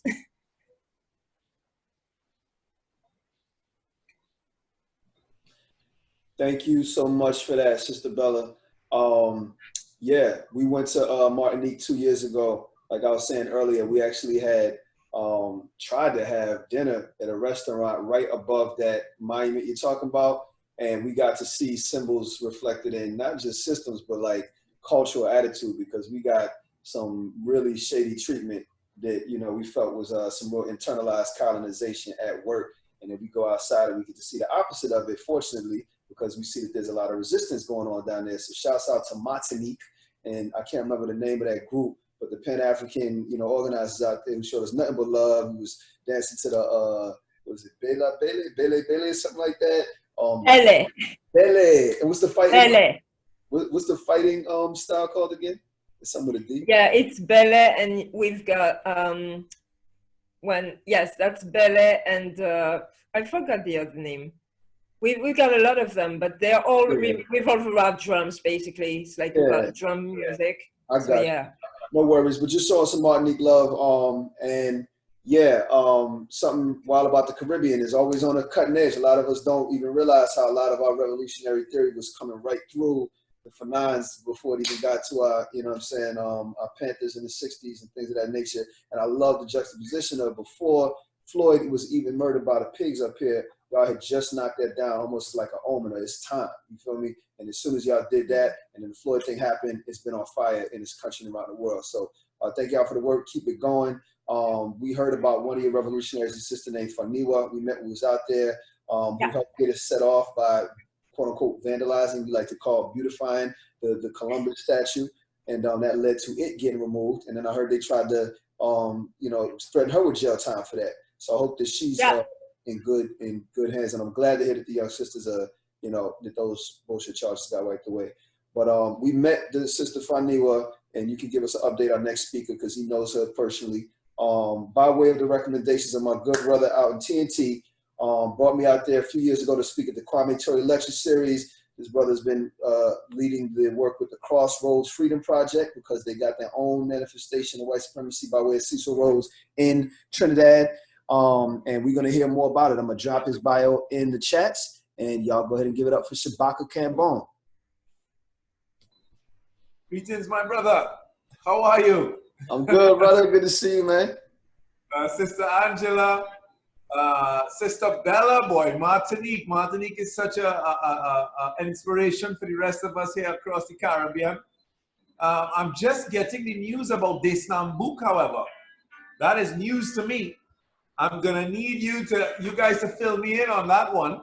That burning of the statue last week. That's something we haven't been able to celebrate yet. All right. So let me just give everybody a quick feel for the work that we're doing. I'm gonna try to share my screen here. Let's see, host disabled participant screen sharing. Mike, is that you or Angela? Shabaka, let me see if I can turn it over to you real quick. Yeah, I just want to be able to share the images from our project here. Brother Todd, thank you for your presentation. And that brother, what's his name, who shared from his car? What of that, brothers? Quest, you'll need to do it. Quest, it needs to come from your side. Okay, how do I do that? Can you talk me through it real quick? Yeah, just hover over the camera that's above, next to Shabaka's name. Okay. And then you'll be able to change it over. And do I need to change him, make him a co-host, to make him a host? Yeah, just make him a host. All right, go for it. All right, let's see if this will work. You got it. Yeah, you got it. Thank you. Uh-huh. Yeah, all right, share. Boom. Are we getting that, brothers and sisters? Yeah, we can see it. Okay, that's it. Wait a few. Okay, there we go. It's not coming up. Okay, there we go. Right. Okay, now I can move it properly. Right. Okay, so this is basically our logo here, which is subject to some change. We intend to rebrand very shortly to the Caribbean Freedom Project, with Crossroads as one of our projects, which will focus on monuments. In particular, the main thing across the Caribbean, what we call one of the most sacred rituals of colonialism, the monuments to Christopher Columbus, which I'll talk about in a minute. But the Freedom Project will focus on all kinds of human rights issues overall, and we intend to really expand on that. So I'll leave that there for now. Our first project was called Rename Milner Hall. And just to bring you an update, Milner, Alfred Milner, Sir Alfred Milner, was the right-hand man of Cecil Rhodes. Rhodes died in 1902, one of the richest men in the world, having realized the material benefits of colonialism. His seminal contribution was the violent subjugation and exploitation of the peoples of the southern cone of Africa and the establishment of the apartheid system. Some of his quotes, I prefer land to niggers. He said that the Africans, he contended that the Europeans were the finest race in the world and that the natives must be treated as children. Beyond being a white settler colonialist like his good friend Rhodes, Milner was an intellectual of white supremacy, a leading exponent of social Darwinism, which was the thinking of the period at the turn of the 20th century.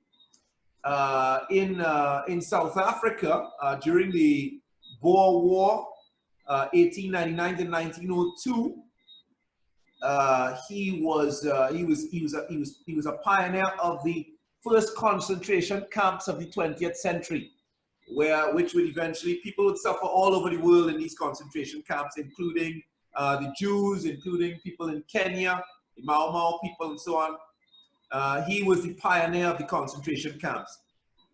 In the post-war Reconstruction era, starting in 1905, he established the Native Affairs Commission, which proposed the comprehensive solution to what they call the native problem, which included the territorial segregation of land ownership and living along racial lines in South Africa. So he was very much at the beginning, right there, the genesis of the apartheid state in South Africa. In his later career, this is post-1905 now, he became the colonial secretary for the colonies here in the Caribbean. In that position as colonial secretary, he was responsible for, he was one of the chief authors of the Balfour Declaration. So that fight you have between the Israelis and the Palestinians that's ongoing, that causes so much suffering, Milner was right at the center of that as well. And of course, he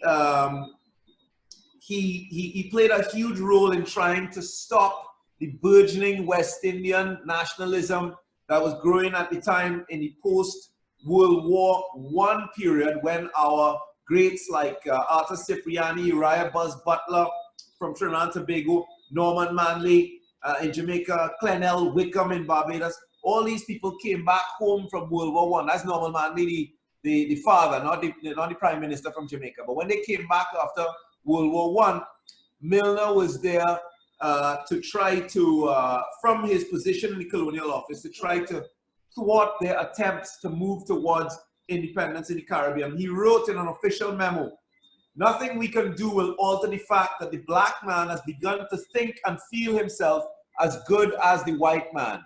He had observed that the experience of war their experience in World War I had given these African Caribbean troops a new sense of self. The way that they had been treated, he observed that made them really sensitive to white supremacy and colonial violence, and he knew that they were going to go back home and start that independence process, and so he tried to thwart that. What makes him, how he got his name on the University of the West Indies, the oldest hall on campus, was because he was the originator of the predecessor to the University of the West Indies, which was called the Imperial College of Tropical Agriculture. And many people in the Caribbean think that that's where our grandparents went to get an education. No, it was not. It was where settler colonialists were trained in the science and art of tropical agriculture, so they could go and dispossess natives in Africa and Asia of their land, effectively take their land from them. Milner was also a writer. He wrote a book called The Credo, which was a Bible of white supremacy. And his most famous quote is, "I am a racist, I am an imperialist." And so you would think that when we went and we exposed this information to our people here in the Caribbean, you know, through our activism, that there would be this immediate outpouring, this positive response, and people would say, "Oh my God, we didn't know, let's get rid of this guy." That was not the case. This is the genesis. This is the beginning. Before we move past this photo here, you can see Brother Kes Moore. This is that historic day in June 2017. I think it was the 22nd or the 24th of June, where we actually handed the letter over. And on the left-hand side of the picture, you see Sister Cleo Lake. Next to me, Sister Shabaki from Guyana, an international group coming together to hand this letter that initiated the process that led to the fall of Milner in the following year, to the secretary in blue of the principal of the St. Augustine campus. The principal at the time, Mike, was actually hiding in his office. He refused to come out to receive the letter from us because he understood what it was about, and he would do everything in his power, that is Professor Brian Copeland, to try to stop this historic process from taking place. Of course, he failed to do so. We were able to get Sir Hilary Beckles, that is our progressive vice chancellor, involved in the issue. And he came over to the University of West Indies and gave a powerful presentation explaining to students that, that Milner was going to be charged posthumously for crimes against humanity. This is the Beckles who's in charge of the Global Reparations Project right now, coming out of the Caribbean. Progressive, great intellectual and so on. On the right-hand side of this photo, you'll see a man holding his heart. So after Beckles says all the things I just shared with you about Milner in his very poetic and brilliant manner, this guy kneeled down on one foot, put his hand across his heart and started chanting, "Milner, Milner, Milner." He loved Milner and he wanted to keep Milner on his hall. Let me just go back for one quick second. On the right-hand side of this photo, you will see the great Henry Sylvester Williams, the man who gave the world the term Pan-Africanism. When he set up the first Pan-African Congress in the world in 1900, he was a Trinidadian. He also went to South Africa, where he fought Alfred Milner. He tried to stop that process of, when Milner was setting up apartheid, he tried to undermine that process until Milner kicked him out of South Africa. We thought it would be poetic justice if this Trinidadian would then get his name honored on the hall. Of course, the principal of the University of West Indies and the students at the University of West Indies disagreed. This is a student forum that took place before Kes came to Trinidad. And you will see in the photo on the top right-hand side, the chairman of the hall, dressed in a purple t-shirt with a microphone in his hand. He said, slavery, we should be grateful for slavery and colonialism. And all those students around him supported him in that idea. And therefore, we should not critique the honoring of people like Milner and so on. So what I'm trying to get at here is that in the Caribbean, the process, the colonial process of conditioning into us, branding our minds with white supremacy, establishing that self-hate, has been very profound, very strong. And so when we started off our activism with the Rename Milner Hall, we thought that we would get the university students, not just in Trinidad, but in Barbados, in Jamaica, across the Caribbean, to join us. And that would make our effort to remove monuments to white supremacy much easier. That was not the case. We discovered that there was a kind of, you know, a depth of self-hate and colonial thinking. What Ngugi wa Thiong'o talks about when he describes the colonization of the mind, the empires of the mind, they were very, very strong with our students here at the University of West Indies. So this forum you're looking at here, we had a brother from Harvard. We had the former chair of the Department of History at the University of West Indies speaking. We had all kinds of artists and so on coming to share. And none of this moved these young people. They were determined to keep Alfred Milner. in this process of activism, of course, I was kicked out of the University of West Indies and declared persona non grata. You can see in the photo there. This is when they tried to remove me physically from the University of West Indies. They said no photography, no videography, no live streaming. And of course, I did not agree with that. I put a recorder on the table for the meeting that they were going to have to discuss the forum, the change of name. And they disagreed with that. By this time, they had already given me 2 cease and desist letters. They were trying to threaten me with legal action for the work that I was doing, to quiet me down, to shut me up. None of this worked. Now, here's the end of the thing. We won out in the end, but I want you to look at this photo. This is the renaming of the hall from Milner Hall to Freedom Hall. We were not invited to the renaming ceremony. And I know Nola is quite familiar with this, right?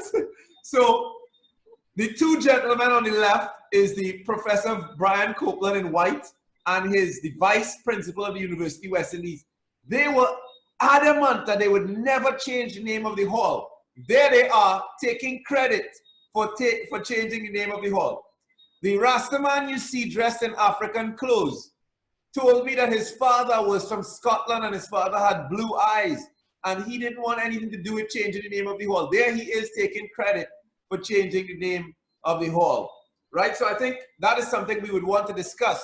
How, when we get involved in a process, we lead it right through to the end. Just at the end, the authorities want to claim that project as their own. And of course, we cannot allow that. This is our second project, and we'll talk more about the... Yeah, the other thing is important is they refuse to change to honor any Caribbean person on the hall. Huh? That idea of changing the name to Freedom Hall might seem like a progressive concept, but it was a way to escape giving some respect to a Caribbean hero. And as we know, we need to put those heroes in front of our young people to inspire that second generation. When we remember them, they live and they continue their work. When we forget them, they cannot continue their work. So we move on now to the second project. And this is another one where Brother Kess was with me at the beginning there. It's called No Loyal Slaves. It really is a tragic situation and really gives you a sense of how bad things are in the Caribbean. Because here is a plantation, the only one that is constituted in such a way that people could go and learn. It's where hundreds or maybe thousands of students go every year to learn about slavery. And the sign at the entrance to this estate says that he invites you to pay homage to the slave master and his wife as illustrious, and describes the people he worked until death on that estate as loyal slaves. This is a really tragic situation. Well, what we did, we went in, we met with the community. These are some of the elders from the community, and we were able to convince them that the story they had been told, that this man was so loving to their ancestors that their ancestors were loyal to him. And let me tell you, these people living in Lopino, they were trying to bury their elders as close to the tomb of Lopino and his wife as possible, because Lopino and his wife have raised tombs, so you could really pay homage to them. As you know, so all these elders were trying to bury their venerated elders next to these vampires, because the story they were told was that these vampires were good to their ancestors. A real tragedy in the making. This was some of our meetings and so on in the community. And then, of course, we had to meet with the officials to try to convince them. And this is another thing. Could you imagine that we raised this issue in 2017 and we are now in 2020 and nobody has been embarrassed enough to just go in and get that job done? And so children are still going to that estate to learn that the slave masters were loving to their ancestors who were enslaved. The DNA. Oh, this is a very interesting story.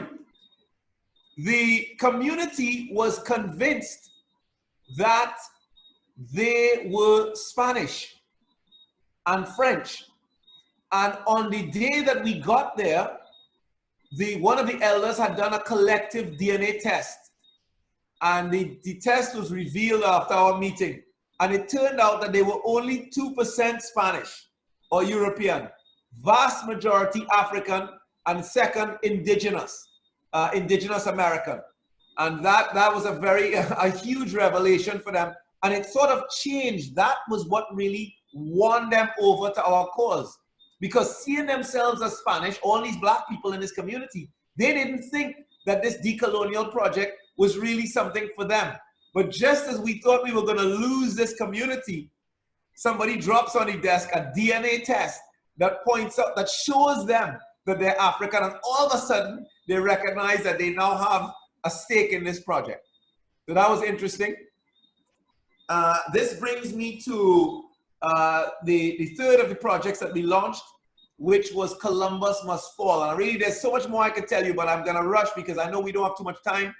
And there's our statue of Christopher Columbus in the heart of Port of Spain. Now on Independence Square. So here's the man who introduced the world to colonialism, the arch primary initiator of colonialism on our Independence Square. Nobody sees the contradiction. The thing about Christopher Columbus, as I say, he is the most sacred ritual of colonialism in the Caribbean. He is the first history lesson we teach all our children.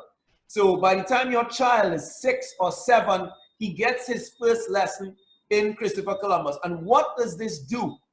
This is a primer for colonialism. It teaches the child that weak nations, powerful nations, have a right to dominate over weaker nations. It teaches the child that white people, their voice is the voice you have to listen to.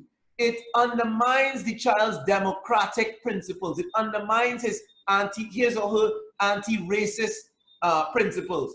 And it really tells you in no uncertain terms that black lives do not matter. Once you can venerate someone who was responsible for that genocide on that scale, you are saying black lives do not matter. And so we think that that's a critical process. Here are some of the indigenous people, the Warao Nation, because just as we found very backward and reactionary forces in the African community, we also found them in the indigenous community.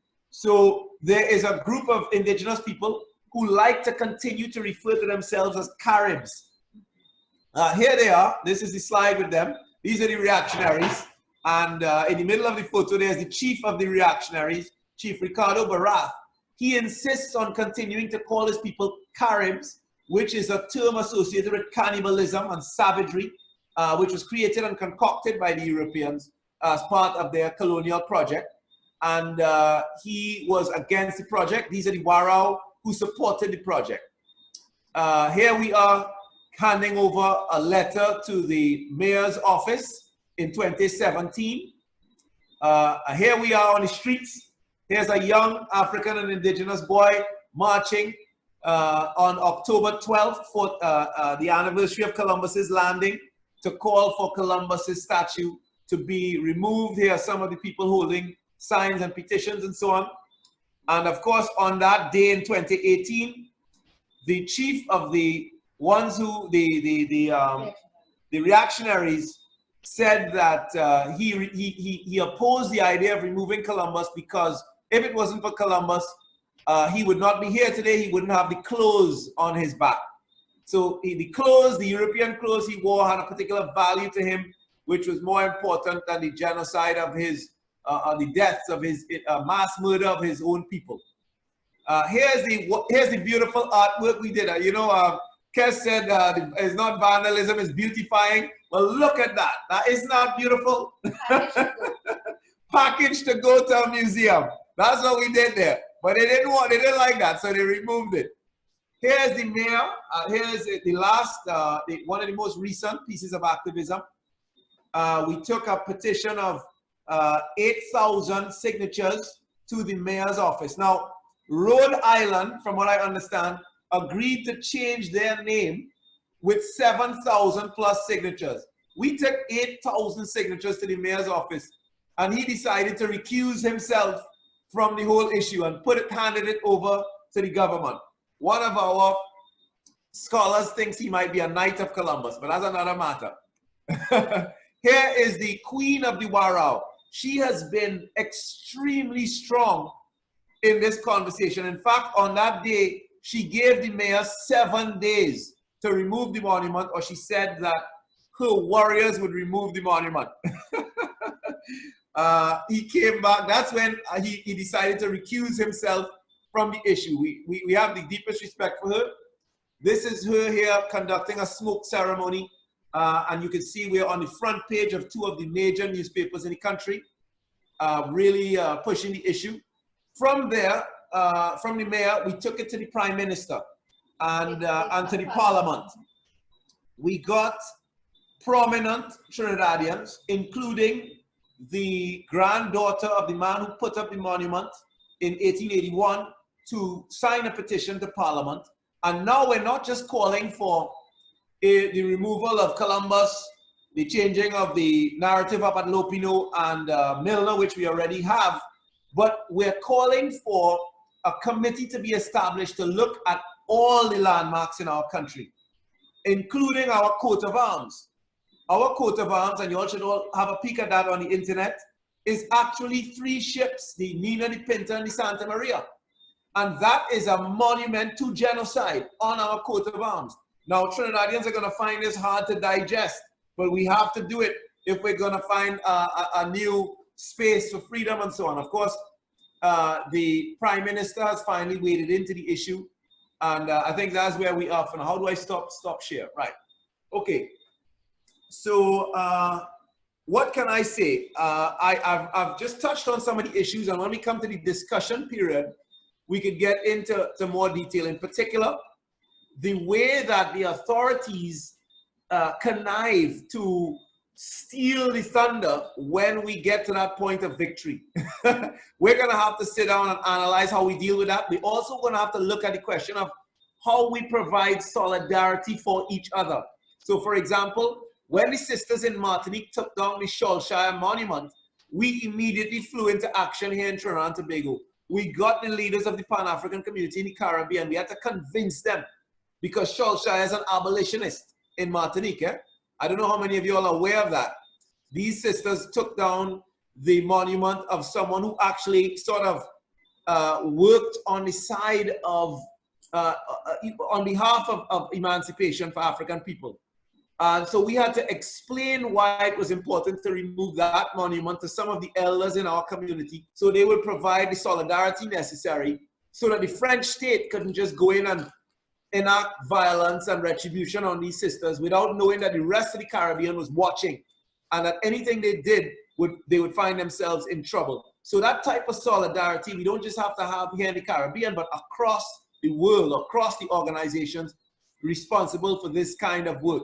Before I end, let me just salute Sister Bree Newsom. Let me let her know we have been trying to get her to come to Trinidad. We don't know why she's not answering our emails. We don't know how come we can't. I don't know what's going on. But we want to let her know publicly right now. I'm sitting in the Emancipation Support Committee office. We need her to come to Trinidad and share some of that fire with us in this country. We absolutely love her here, and we're looking forward to seeing her. Okay, thank you very much, my brother.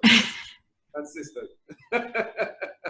So, Bree, if the invitation was not clear, Bree, it has been made. No, I would definitely love to come. I vaguely, like, you got to forgive me because I vaguely remember, like, getting an email at some point. Let me give you my email again because I'm definitely down to come. And it's possible that at the time that you reached out, I was, like, overwhelmed and there was a lot of stuff going on, but I would absolutely love to. Absolutely. That's what we love to hear. I sent that email, like, I don't know, a couple years ago when he but yeah, we doing it. We here, baby. Let's go. I love it. Man, thank you, Shabaka, bro. Thank you for linking all that up, man. And you pretty much just introduced our final speaker tonight. She's gonna take us home. But the power and the beauty of, like, the analysis in the Caribbean means a lot for us, because that is such a deep well of colonial hysteria and madness. And I remember being down there and being shocked, because y'all have this wild juxtaposition of, like, this is like the root of a lot of Pan-Africanist work. And I really hope that, you know, one thing that you left out, Henry Sylvester Williams, we went to his home, and his home is like a patch of earth. Like they had just demolished it a couple of weeks before I came down there. And it was just wild to see, like, this is how you fail to venerate this guy who was like one of the princes of Pan-Africanism before we found out about, right around the same era as Garvey and all of that, you know what I'm saying? And yet all of these monuments to these white supremacists in this completely, African island, basically, is what TNT was. If I could just have 1 second. Yeah, 1 second.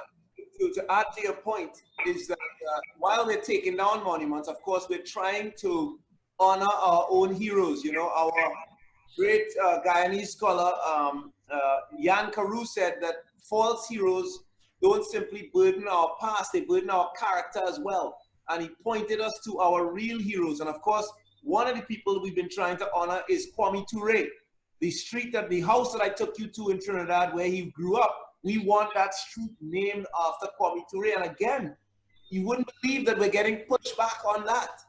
So I'm going to report to you later in the year, but we intend to get that street named after our brother Kwame Ture. So we're doing a lot of work like that. And of course, we have many, many other monuments to white supremacy in Trinidad. We have a whole community named after the generals in the Boer War. We have a square named after the most racist governor we ever had, Governor Picton, whose statue is being removed in London. He has a street named after him. We have Winston Churchill and Roosevelt from the United States of America, who was instrumental putting Japanese in the concentration camps, he ruled over the United States during the high point of the Ku Klux Klan. He is honored here as well. So we have a lot of work to do here in Trinidad and Tobago. Yeah, man, nothing but love and solidarity and power and respect to y'all. I hope that, there's a whole lot more beautification going on out there. We see a lot of that in the States these days, and it has been a key. I hope when we get to the Q&A, Malcolm can really chime in on the power of what we have in terms of direct action with people on the ground, because that's our key, because the petty bourgeois are going to do what they do, and it's still shocking to me to see the way that they operate in TNT. But, hopefully some of that energy has passed down to y'all, something to pop off in a way that it really starts to materialize in terms of the change. Speaking of putting your hands on it, doing it, putting your whole body in the struggle, our last speaker for the night, maybe you want to take it back to one of them Caribbean clubs real quick and do a we got none other than our sister who gives us the namesake for the work that we do. Got to introduce you a couple of years ago. It's always great to hear you speak. I follow your tweets every day. If you ain't following on Twitter, get some of that in your life. It's like being at the action, hearing those snippets of the kind of things that we say at actions that she just dropping it all the time. So, but more importantly, doing all kind of work in ways that reflect the systemic oppression that are embodied in the symbols that she really put the fire up under our feet to start taking down in this generation. So y'all give it up, air claps, all that for Bree Newsom. Awesome. Thank y'all so much. Thank you for inviting me to be a part of this. This is a powerful space. Thank you for the work that everybody's doing. I share the excitement that everybody's feeling around this moment and just the revolutionary energy that's in the air. I'm going to share my screen real quick so I can, I need you to allow me to share my screen. Just have some images. Shabaka, can you go back to your, the little icon next to your name and transfer the host over to Bree? And I'm going to move through this pretty quickly because I feel like a lot of what I want to say is just like, yes, amen, just echoing like everything that's been said so far. Let's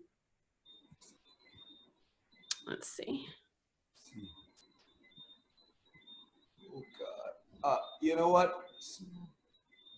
Angela, can you give me some advice? Is it my name up in the top right-hand side of my screen next to my image? Yeah, where you see participants. So then you just need to scroll down to Bree's name. Okay, good. And hover right over the little camera where it says more. Right. Click more and then transfer the host skill over to Bree. Make host. There you go. Got it? Okay, thank you. Okay, Right. cool. So let me share this. And how do I go to present? It's been a long day and I can't even remember how to do Google Slides. There we go. Hold up, I see it. Okay. Yeah. So just real quick background, if there's anybody who for some reason is like not familiar with the history of the Confederate flag in South Carolina in particular. This is another instance where they're BSing, you know, they were like completely BSing about what it means, what it represented. And we all know, my folks are from the Carolinas, like Virginia, North Carolina, South Carolina. That's kind of like where all of my people are from. So I grew up like seeing this symbol all the time, and we always knew what it represented. They first raised this flag in like 1962. And of course, that was like coming right at the height of the sit-in movement. The Rock Hill 9 was, you know, in addition to the A&T 4 was like a major sit-in, kind of major event within the civil rights movement. And South Carolina put this flag over their state house at that point in time. They said that they were doing it to mark the centennial of the Civil War, which would have been 1960, not 1962. And then they just kept it up there indefinitely, never took it down. It was always controversial. You know, there was long before 2015, that was the other kind of revisionist narrative that happened in 2015. And I'm sure y'all see this all the time when we start protesting around any kind of Confederate symbology. They always try to say that, oh, it just became a problem now. Nobody had a problem with it at the time. You know, why are y'all making it an issue now? But it was always an issue. And in the year 2000, they moved the flag from the dome of the Capitol to the pole on the lawn. That's where it was at the time that I took it down. And at that point, they passed this law called the South Carolina Heritage Act. And basically what that law said was that this flag could not be lowered for any reason unless there was a 2/3 approval in the State House. That's also the same year that they erected the Confederate monument that is next to the flag. It's still there. That monument is still there. And they put that there at that time as well, just to kind of like reinforce, you know, the symbology that was present. You can also see in this picture, they designed this flag to make it difficult for anybody to physically take it down. So it has like this internal pulley system. You can kind of see like how it's bolted here at the top. Like it's not like a typical, you know, flagpole where the rope is on the outside.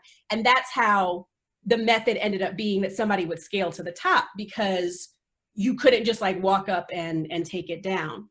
And then of course, when we got to 2015, we had this horrific incident of this white supremacist who drove from Columbia, South Carolina. That's the capital of South Carolina. That's where this flag had been on display. He drove down to Mother Emanuel in Charleston, South Carolina, entered the church during a prayer meeting, and murdered 9 people. One of those people, of course, was Clementa Pinckney, who was the pastor of the church. He was also a state senator. And that's why he was given this, you know, formal procession. This is his casket being processed through the streets of Columbia, South Carolina. And you can see here where the flag is still at the top of the pole. You can't see in this image the dome of the Capitol, but they had lowered the United States flag and the South Carolina state flag to half staff, but of course left the Confederate flag up. And they were at that time saying that, well, we can't do anything about it because of the South Carolina Heritage Act, the one that they had written into law in 2000. And this, over on the left, that's the Confederate monument that they put up there at that time as well. So the group, like the primary group that was behind taking the flag down, I know some people think I just like hopped up that morning and just like did it myself. That's not what happened. This was a coordinated effort, actually by several. It was like a large network of several groups working together. But the primary group behind it was the Tribe. This was a group that I had formed with several other Black folks in Charlotte, North Carolina. And for anybody that's not familiar with that area, Charlotte is just about an hour from Columbia. So that whole like Southern North Carolina, Northern South Carolina is all kind of like one region. Like Rock Hill, there's a lot of people who live in like Rock Hill and Columbia and work in Charlotte and vice versa. So very close together. So this group, we had formed really in the aftermath of Ferguson and in response to Ferguson. Came together because, I mean, everything that I've heard everybody describe about the cities and places that they're living, same thing in Charlotte. You know, we have our own long list of police brutality victims, you know, that was going on. And we just anticipated, because it just stood to reason, that everything that we were seeing in Ferguson, we would eventually see in Charlotte. And so we just kind of started meeting to, you know, figure out what could we do to build more sustained community organization, kind of in preparation for that. Did a lot of community education. We would host what we called conscious kickbacks, and folks would just kind of come together, have a meal, you know, talk about these things. We had discussed the possibility of taking down the flag, but it was never like a serious thing that we were necessarily going to try to take on. It's just that the Confederate flag in South Carolina in that region was always that thing where it was like, if we could take it down, you know, we would go for it. So what happened was, in the aftermath of the shootings, like when that really became a very real thing, and, you know, there was like all of this national focus on the Confederate flag, we had a serious discussion about, like, can we take this down? One of the folks who was in Tribe knew another group of folks. He had previously been organizing with Occupy Charlotte. And this is like back in 2012. They did a lot of organizing around the Democratic National Convention when it was in Charlotte, kind of like protesting that. And they were like majority a white group. They did a lot of stuff around environmental issues with Duke Energy and things like that. They were connected as well to a Greenpeace activist who had experience scaling trees, like doing this method of, you know, scaling a tree and kind of like staking out in the tree. And so that's kind of how that became the method. Somebody went down there and looked at it. The other thing you can see in this photo is they had this like 4-foot tall spoked fence around the flag. And so that's why we knew that we would need an additional person to help whoever scaled the pole, like hop over that fence and then stand guard as the person scaled the pole. So we got together, Tribe, this other group, had the discussion about, you know, should we take it down? Obviously we said, yes, we should. The method was very clear. We would have to have somebody who could scale the pole, you know, who could do that. There were about 3 of us who felt like we could put ourselves in that position. But we felt that for me to do it would be very powerful because I had historical connections to South Carolina. We knew that it would create a very powerful image to see a Black woman, you know, be the one to take the flag down. And I had like some background in, like, my training is actually in media and arts. So I felt, you know, kind of comfortable like dealing with, you know, cameras and you know, kind of doing the business of explaining what it was that we had done and why we did it. For the role of the other person who would have to help me over the fence and stand, we chose James Tyson. He was with the other group of, you know, environmentalists that were predominantly white. And we made that decision for a few reasons.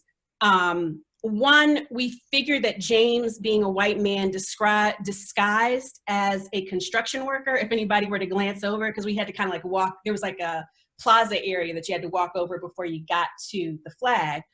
You know, if anybody were to glance over, they, you know, probably just assume, oh, okay, there's some construction going on, because he would have on a helmet and I've got on my helmet and like all this rope and stuff. We also thought that it would be powerful symbolically to have a white man get arrested along with me, because part of what we wanted to demonstrate through the action was that, you know, dismantling white supremacy is not just the job of the oppressed, right? But that white folks have to put some skin in the game as well. And so that was the purpose of his presence there. Again, the method of scaling the pole was really just out of necessity because of how the flag had been set up. But knowing that that was the method that was going to be used, I really tried to use that as a way to create like this symbolic action, right? So like take this symbol of racism and then create this new kind of like revolutionary image. That was the whole point, was like just to create this idea of, you know, of challenging the state of South Carolina. You know, we're not going to wait on the state of South Carolina to tell us that our lives matter or to do the right thing. We're just going to take direct action and take it down right now. We talked through a lot of different scenarios. We discussed snatching it in the middle of the night. We decided not to do that, one, because we didn't want to run the risk of them increasing the charges against us, like maybe trying to charge us with some theft or anything, a higher charge there. But we also really wanted to draw a contrast with what had happened in Charleston. So in Charleston, you had this like cowardly act of this white supremacist going into a church with a gun, shooting elderly people, and then running away. This action, we were doing it in broad daylight in front of everybody, just kind of trying to show this image of defiance and, that we're not going to be ruled by fear and terrorism. And that was really kind of the goal, like I said, was to create the image, like, if the flag continuing to fly there for the 2 weeks or so, or week or so, since the shootings was just like this image of oppression. And so for us to like create this image would be kind of like flipping on a light switch for some people in terms of like, the state of South Carolina saying, oh, we can't take it down for this reason and that reason. If I scale up there and take it down, it's showing like, no, you can take it down. Like you're choosing not to. Of course, like I have really kind of used that moment and just like the platform that it has given me to really talk. Oh, and the other thing, I have this image here of Cecil Rhodes. Somebody mentioned that earlier. When I released the statement in the aftermath, like explaining my actions, Cecil Rhodes, like the toppling of Cecil Rhodes was definitely an inspiration for what I did. And I lifted that up to make that connection to like the larger systems of oppression, the global struggle against white supremacy and colonialism, and tie all that together. And I mean, that's part of what freaked the establishment out so much. I think that had it been true that I had just, woken up one morning and just went down there and just like, let me just snatch this down for no other reason, I don't think that that's what they wanted to be true. Like that was kind of like the image that the establishment tried to put out there in the beginning. And then when it became clear, like once we started doing interviews and stuff, and it became very clear that, no, we're really like operating with the historical analysis, around these things, like we understand what we're doing. That's when they really set about trying to erase the whole narrative around how the flag came down. But I've really tried to use that flag action to really discuss property relations, like race relations and around property, really helping people to understand the ideologies behind these things. Because especially like with the Confederate flag, a lot of the reaction at that time, like when it came down, it got a pretty popular response, but people were still kind of stuck in this idea of, oh, well, it's because it's the traitorous flag, it was still like a very narrow kind of focus and understanding. And so I've just really put a lot, like this is something I just talk about all the time, is just like really understanding how central these dynamics over property rights are to the construct of race and colonialism, and just like the ongoing slave economy, like people have been speaking to. Of course, we've had a lot, like everywhere else, we've got a lot of monuments continuing to come down here. This was 2017 in Durham. Activists toppled over a Confederate statue outside of the courthouse there. I think it's my understanding that these monuments, like there's the same monument that is like all across the South.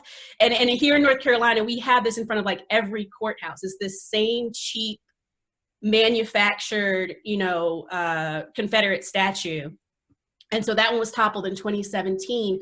One of the things that happened in the aftermath of me taking the flag down in North Carolina then passed its own version of like the Heritage Act to like protect the monument. So what happened in this situation was Durham County actually wanted to remove their statue. Like this was actually a situation where the municipality was like, yeah, let's go on and take it down. And the state intervened and passed a law taking that right away from them. And so that's when the activists toppled it. And these incidents are much more recent. The one in the top left corner, this is a statue to Ruffin. I can't remember what his first name is. I was about to call him David Ruffin. I know that ain't right. But Ruffin is this major Confederate symbol in North Carolina. He was a state Supreme Court justice. He's very known for a court ruling he made that was just like encouraging the absolute most cruelty toward enslaved people. He was a slaveholder himself. His statue just got removed from the Court of Appeals. Next to him, going clockwise, this is another Confederate statue that was in the Capitol in Raleigh. Right below that is showing how Raleigh has now removed all of the Confederate monuments that they had in the Capitol area. And right over here on the left, this is another one of those courthouse Confederate monuments. This one is in Clinton, North Carolina. And that's kind of significant because that's in the eastern part of the state. And like, if you know anything about Eastern North Carolina, that's like, you know, super duper racist. And so for folks to go out and topple a monument there is pretty significant. Like that's one of those areas where, you know, if you try to go out there and talk about like revolution, they might look at you crazy just because, you know, they know the history there. Like those are the kind of places where the sheriffs show up with guns, you know, on voting day and that kind of thing. One of the major points of focus now continues to be this portrait. This is Ruffin as well. This is a portrait to him that is on display at the North Carolina Supreme Court. So the court is like filled with all of these, the rest of the portraits are about the size of these others that you see of other Supreme Court justices, but Ruffin has this life-size portrait that sits behind the seat of the Chief Justice. And this portrait was commissioned after the Civil War. Again, like a very obvious, you know, Confederate symbol that they erected in the state. So that one is still like an ongoing point of controversy. They are like everything that y'all have been saying about the petty bourgeoisie and like the whole neoliberal way of like trying to co-opt the process. That's what's happening with the portrait now. So they have appointed this commission to like discuss, you know, taking down the portrait, and they, you know, invited me to like serve on the commission. And it's the whole thing is ridiculous. You know what I mean? Like the whole thing is, it's completely ridiculous. The process itself really only serves to like legitimize something that is not legitimate to begin with. And I'll come back to that in a second. And we can probably talk about that a little bit more. In terms of the work that I'm doing as an organizer, I'm really focused on housing in Charlotte, North Carolina right now. Charlotte is like every other urban city, same dynamics. We have hyper gentrification going on right now. We have Black leadership. This image I was going to show you right here. So I mentioned to you before how in 2014 we formed this collective in anticipation of an uprising, you know, happening in our city, and that's exactly what happened. So in 2016, we had the killing of Keith Lamont Scott by CMPD. Had, you know, I think over a few weeks, almost a month of, you know, protesting and unrest in the city that we, you know, kind of helped to organize and participate in. The image that you see up top here, that is one of the protesters, Braxton Winston. There was this photo that was taken of him on the front line. He then went on to run for city council and got elected. So we had this moment where, you know, we like elected new leadership. We voted out our old mayor, who was a Democrat. She was a white Democrat. Elected our first, you know, Black woman mayor. But again, you know, like everybody has been saying, that doesn't change anything. Like, unless the people who are elected are really ready to abandon these kind of like neoliberal politics, it doesn't shift anything. And so the other image I have down here is the Republican National Convention, because before it got moved to Jacksonville, it was actually supposed to be in Charlotte. And that's another example where the city, they spent $50 million getting new equipment for the police just for the convention, for the 3 days of the convention. $50 million is our entire housing budget. Like, that's the entire budget that they have allocated to the housing issue. And of course, people continue to be massively displaced. So that's kind of like where my focus has been. The interesting thing about that work, and I started with this in 2017, like immediately after the uprising, I focused in on this again because I was trying to find a way to build some more sustained organization among the people in the city. We have gotten very good at doing short-term reactionary things to whatever the city does.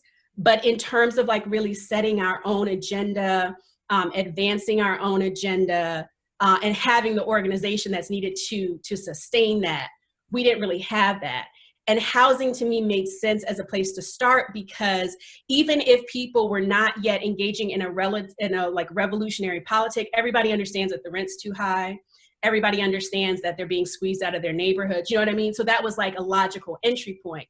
What was interesting was the flyer that I have up here. This is Justice for Lake Arbor. This was a community that, you know, again, landlord, horrible, you know, not making any repairs, collecting rent, but not making any of the necessary repairs. The tenants actually organized their own tenant association, sued the landlord, won the case, and then the way that the landlord responded was to just sell the property and kick everybody out. And of course, in North Carolina, we have like zero tenant protection in the law. Like there's like no protection for tenants at all. And it was interesting because there was this moment where the Housing Coalition was trying to decide what to do. And like half of the folks were ready to just like go out and like shut the whole thing down and be arrested. You know, like we're just gonna like be there, not allow anybody to be evicted. Other folks weren't there yet. You know what I mean? And it was just like this moment of recognizing how even when people recognize that there's an injustice, there's still a process of like education and politicization that has to happen in order for people to kind of get there, you know what I mean? And that's why I say I'm really excited about this moment, and I just kind of echo what a lot of folks are seeing and saying, in that I see people making that connection more now. Like there would have been a time when the people that I was working with in the Housing Coalition would have been like, oh, that's so great what you did to take the Confederate flag down, but they're not drawing a connection between that and property relations and being kicked out. You know what I mean? Like they're not making all of those connections. Now people are making all of those connections. So that's really good. And then the last thing I just want to touch on is, I read the questions that y'all sent, and I just think it's so funny because I was like, you know what, I'm going to talk about co-optation. And I thought for sure that was going to be like a unique thing to like, to bring up. But no, that's something that I really want to talk about too. I feel like a lot of times revolutionaries like freak out whenever we see the co-optation starting to happen. And I get that. And I totally understand that. I also think that if the establishment is not trying to co-opt the work, that's not a good sign, because it means that they consider it irrelevant enough that they can just like completely ignore it. They start co-opting when they realize that they are losing ground. It's like the image that I'm showing here. This was, South Carolina's BS ceremony that they did, like, I think it was like 2 weeks or so after I took the flag down. So this was like the beginning of their attempt to rewrite the narrative over how the flag came down. So, now it's about like how Nikki Haley led the way on, getting the flag down, and they had this whole dignified, ceremony around, lowering the flag, like it's this thing to be honored. They then went on to spend like $5 million or something to like put this flag on display in a Civil War relic museum, when this particular flag has no connection to the Civil War whatsoever.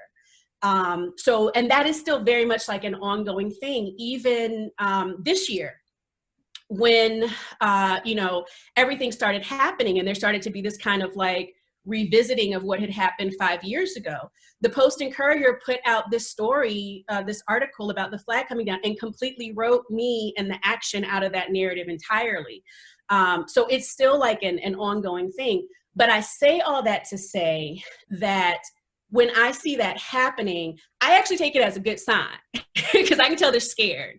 I can tell that they are trying to figure out how to make up for this ground that they have clearly lost. And I think that what is really important for us to do on our end is to figure out how to build upon that. Like, how are we using that to remind everyone and educate the people who just became aware, right, of what's going on, about what actually happened, like how change actually happened. Because, and the reason that I say we have to be careful sometimes about just like freaking out about it, is that there are a lot of people who become activated in the moment and they are like new to the issue. And they don't know about co-optation. They don't know about all the work that's going on behind the scenes. And if the first reaction is just to be like, or you're wrong in terms of your understanding, or just to kind of like shut it down completely, then we can actually lose some of the ground that we've gained. And to that end, the other two things that I'm really interested in right now is media justice, right? So I'm working on a documentary project right now about the situation in Charlotte. But part of what I'm trying to do with that is provide people in Charlotte with cameras and training on how to document their own stories so that we can start like setting our own narrative, documenting our history, documenting our stories, and like just framing the whole understanding. Because the way that Charlotte has dealt with this whole issue of gentrification is kind of like, it just happens. We're a booming city. This is great. We've got, we're the banking capital of the South. And oh gosh, it's unfortunate that, we've got 90-year-old folks that are losing their homes. Gosh, I wish we could do something about it. Here's a little bit of change. We'll try to do something to give some homes for some people. And otherwise, we're just going to keep it rolling, right? And the only way that we can really combat that is through setting our own media narrative around the understanding of, what is actually happening. The other thing that I'm interested in, but I'm not directly involved in, I would be interested to either become a part of it or to support it if it's already happening, is really creating educational curriculum. And people have kind of lifted that up already. That was the other thing I wanted to echo, but I think that is really key. Like, what are we doing to provide, we're looking at the situation of students possibly being home, right? Like, what are we doing to provide curriculum that they could be studying right now? Like, imagine being 10, 11 years old and you're seeing everything that's going on around you. Is there something we could put in their hands right now that would give them, that kind of education and awareness? And I think that's it. I was trying not to drag on too long, because I feel like a lot, like the whole time I've just been sitting and listening and just being like, yes, absolutely. But yeah, that's basically where I'm at right now. And I just think that, like I said, my background is in media and communications. So I'm kind of, biased. I see things through that lens, but I really don't think you can overstate how absolutely powerful media and imagery and symbology is. And if it weren't, they wouldn't fight so hard on this. If it weren't, they wouldn't have made monuments like one of the first things that they did when they colonized the land. Like, when the first thing they do is they come and they put up a big old statue, to the colonizer. So every day that's all you see. And I can't remember who it was that was mentioning the naming of the schools as being like the first point of indoctrination, but that's absolutely true. Like, it's like a process of brainwashing. And I think the only way that we can really combat that is to create just a massive amount of our own content and cultural production. Awesome. Thank you so much for that, Bree. You literally are speaking like everything I was like talking to myself about right before we got on this call tonight. And I was thinking, Taking Down Nola put our first zine out a couple of years ago. We're finalizing our second one right now. And as I'm looking at this landscape, that's exactly what I was thinking in terms of like, wow, if we could fill in this void right now, if there was a build 'em up, because we have, like Angela was saying at the beginning, a build 'em up component, like a build 'em up curriculum where, young folks especially need context for all of this madness that's going on. And we have provided that access point, that lens, like you say. And I'm marveling at the fact that so many people that gravitated towards this work quite often were folks who came through media, artistry, symbolism. I know Bella does graphic design kind of work. You do the media thing. Shabaka was a former journalist.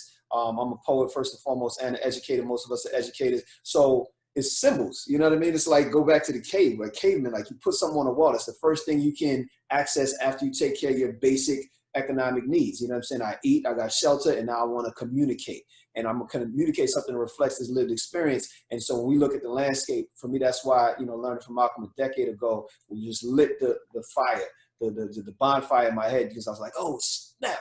that's what it is. This is really what we're living in. And everybody doesn't get it immediately, but, you know, people got it now. And so we have all these access points in terms of like all of these lanes we could go down, from the housing to the miseducation system, to the injustice system, to food deserts, to all of that, and tethering it all to, we used to be inside of shacks where we had to eat, you know what I'm saying? You know, whatever part of the pig was left. And to this day, we still got to eat whatever's part of the hood is left until, you know, the gentrifiers come in and they want to give us a nice, you know, fancy grocery store, whatever. But all that to say, a lot of connections made tonight, y'all. I appreciate y'all. You know, in the pre-COVID world, we would be in somebody's city right now. We would be getting ready to, you know what I'm saying? Like, I could do this all weekend, forget the night. Like, typically what we would do is the next day we get together, do some planning sessions. We'd be out there in the streets and we go take it to whatever the targets are in your side, in your neck of the woods. But, you know, we're in a beautiful moment. People are doing that without us right now. And I think a big part of how we can start to assist is the fact that, first of all, we only scaling the surface. So even while this revolutionary moment does knock down 100 in the last couple months, there's still going to be like 1,500 left when it's over, unfortunately. So we still got work to do. I think what we did tonight was powerful. We got a teaching tool that can get out to a lot of these organizers to give even deeper context to the kind of work they're doing. We can expand and build out our ranks. And, you know, when all of this smoke clears, hopefully we will be in the flesh in somebody's city together. If we got to all go down to the Caribbean, take it back up to the Carolinas, whatever the case may be. Shouts out, by the way, to the brethren out here from Louisiana, Niles Hamer, holding it down, lone soldier out there in that town trying to get a Confederate statue removed from in front of a courthouse out there. And I commend you, bro, because, you know, I know you're doing that like a one-man army right now, but I know it's building. And it's those kind of targets that we should be able to reinforce, you know, just like, you know, old school civil rights days. But that's it. I'm gonna stop running my mouth. We have gone way over time, but this is right on time because everybody's still here. So I'm assuming that y'all still won't get it in. I want to give us some time to do a little talking out and Q&A if folks are available to do that. If you got to hop off, you know, by all means, do your thing. But let me just drop a couple of plugs in terms of our work, how you can stay engaged, because most of us are from right here in Louisiana. Follow us on the social media. Most of y'all probably already do that. You should also follow all of these amazing organizers who are here. Y'all can drop your social media in the chat right now. Don't let me forget, I do have the documentary link to the Counter and Coasting movement. Take them down. We got a little feature up in there. And I'll drop that so y'all can learn about our sister Cleo's work, because she could be here tonight. It's like 3 o'clock in the morning over there. Our next Take Them Down Everywhere conference should be next spring, hopefully. And everybody that's on this call, we would love for y'all to be there again. The way it's looking, it might be another call, but that's fine. You know what I'm saying? Next time we'll find a way to, you know, build this out and bring in some new workers. If it can be a flesh, even better. But we'll be having consistent organizing calls around that monthly as soon as we start organizing, probably sometime this fall. So anybody who's down to help out with number 4, come on through. We with it. Also, I mentioned earlier about our actions. We got an action this Saturday. We're going to be in the streets with our New Orleans Workers Group fam, highlighting the plight of essential workers out here in the city. Our brother Biggie is chairing that. He's on a call, so later on, if you want to speak on it, you can do that. Y'all can meet us out 6 o'clock Kaminsky Park this Saturday. If somebody got the flyer, you can drop it in the chat. We do weekly actions at this point. Take them down. Spearheads at least one of those a month. So y'all can keep rocking with us. I've talked to everybody who's doing campaign work in the city. Dismantle Noma, I see y'all. No More Lee, Pride of Lusher, and I think there's one more who's present tonight. But yeah, y'all should keep coming out to the actions. And then last but not least, we do monthly forums for both New Orleans Workers Group, and Take Them Down is going to get back on doing those consistently as well. So highly recommend y'all get the New Orleans Workers Group forums in your life. We got one coming up this Sunday. You could be way out in the Caribbean and still catch some of this, dropping major gems around the plight of workers. This Sunday is going to be about the solidarity necessary between unemployed and employed workers, and just seeing that we all workers out here, basically, whether you on the books or not, whether you got a job right now or not, we're all under attack by this, you know, corrupt, decaying capitalist system at this point. So we need to be banding together. So that's everything we got. I hope to hear some final words from Brother Malcolm, if he's still here, and Angela, before we close out, if y'all can. But before we get to that, I want to open up, especially to our special invites this evening from here in New Orleans and other comrades from Take Them Down. If you got any questions or comments for Bree, Shabaka, Bella, I think Gary stepped off, or Wells, if he's still here, feel free to drop them in the chats.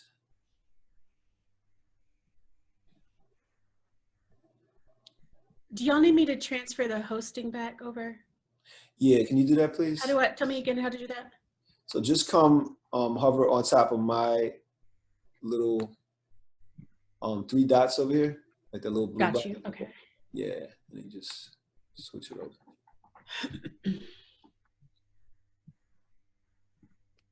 Cool. All right, y'all, look like we got a bunch of thank yous. Maybe folks is just overwhelmed with the information right now. If anybody got a question, if anybody's got a question, or even just a comment, if you want to say it out loud, you could. I have a question, comment, whatever.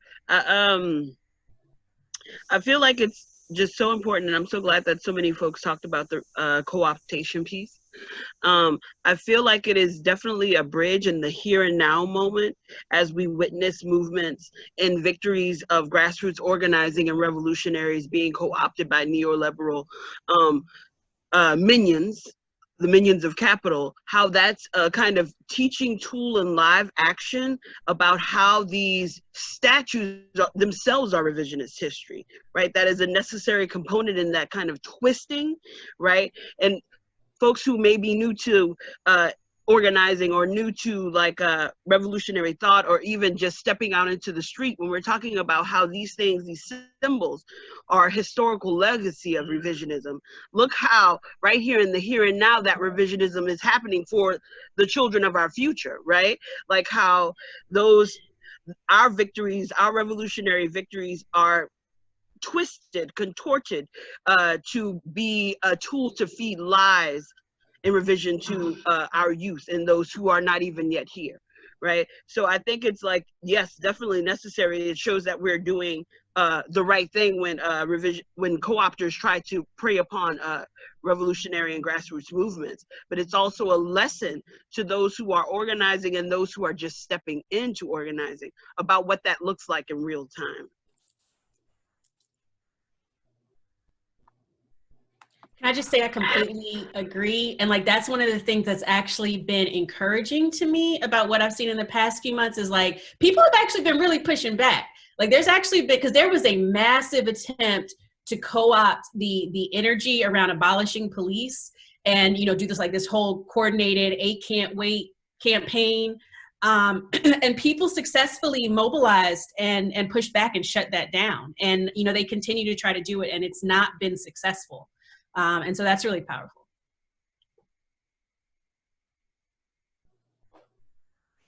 Absolutely. I see you trying to say something. Go ahead, Shabaka.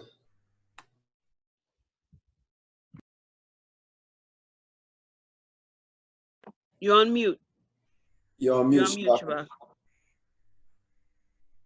Right. Yes, my brothers and sisters. I think first let me acknowledge that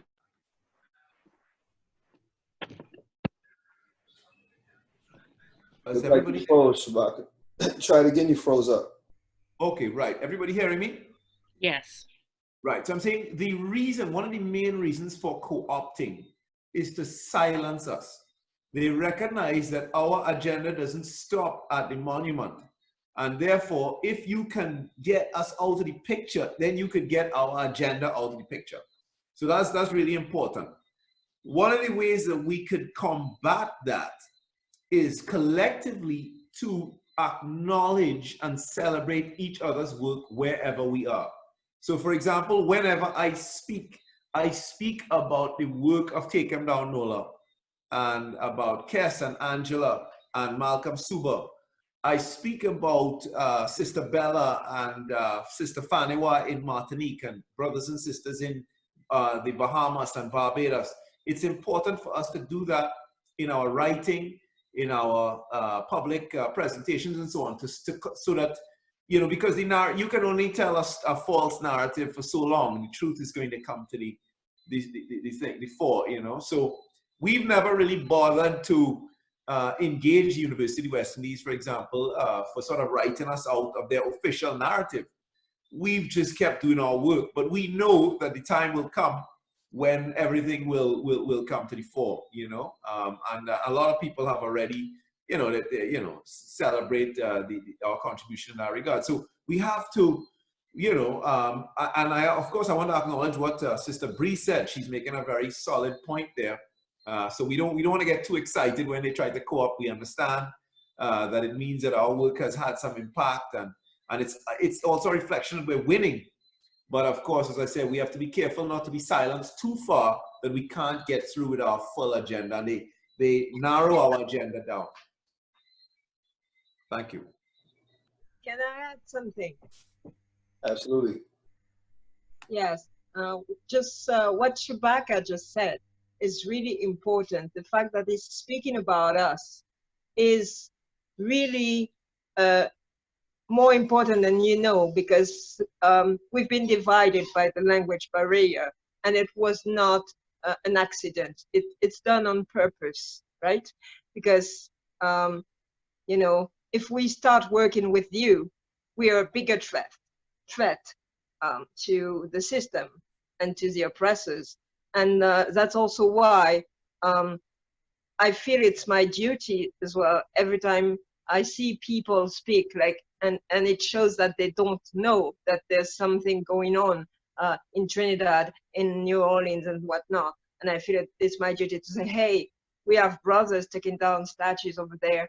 We have, you know, take them down NOLA and Crossroads, you know, and stuff like that. And I every time I have the chance to do that, I do it, because I know a lot of people here don't speak English, don't understand English, written or spoken, and they don't know. And it's a whole system. The system is made in a way that language learning is basically stripped off what it could be or should be. So yeah, we have to fight that too. Sister, let me just take the opportunity to say to you that I'm here on the internet. I have a colleague who is going through the images and the live video of you guys burning that statue of Daystar Book, and it makes us so happy. Can you convey our joy to the brothers and sisters? I will. All right.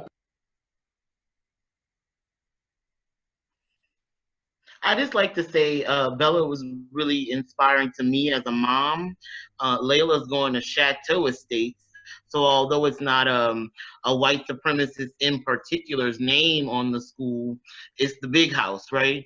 So I'm grateful for not the pandemic, but for how the universe has unrolled things that I have the opportunity to keep her home and teach her some Black curriculum, some real Black history, especially with her going into second grade. I think I'm grateful for the universe, and power to us mothers who are doing the hard work of raising the next generation and fighting and healing from past trauma, and so much love. This was really illuminating, y'all.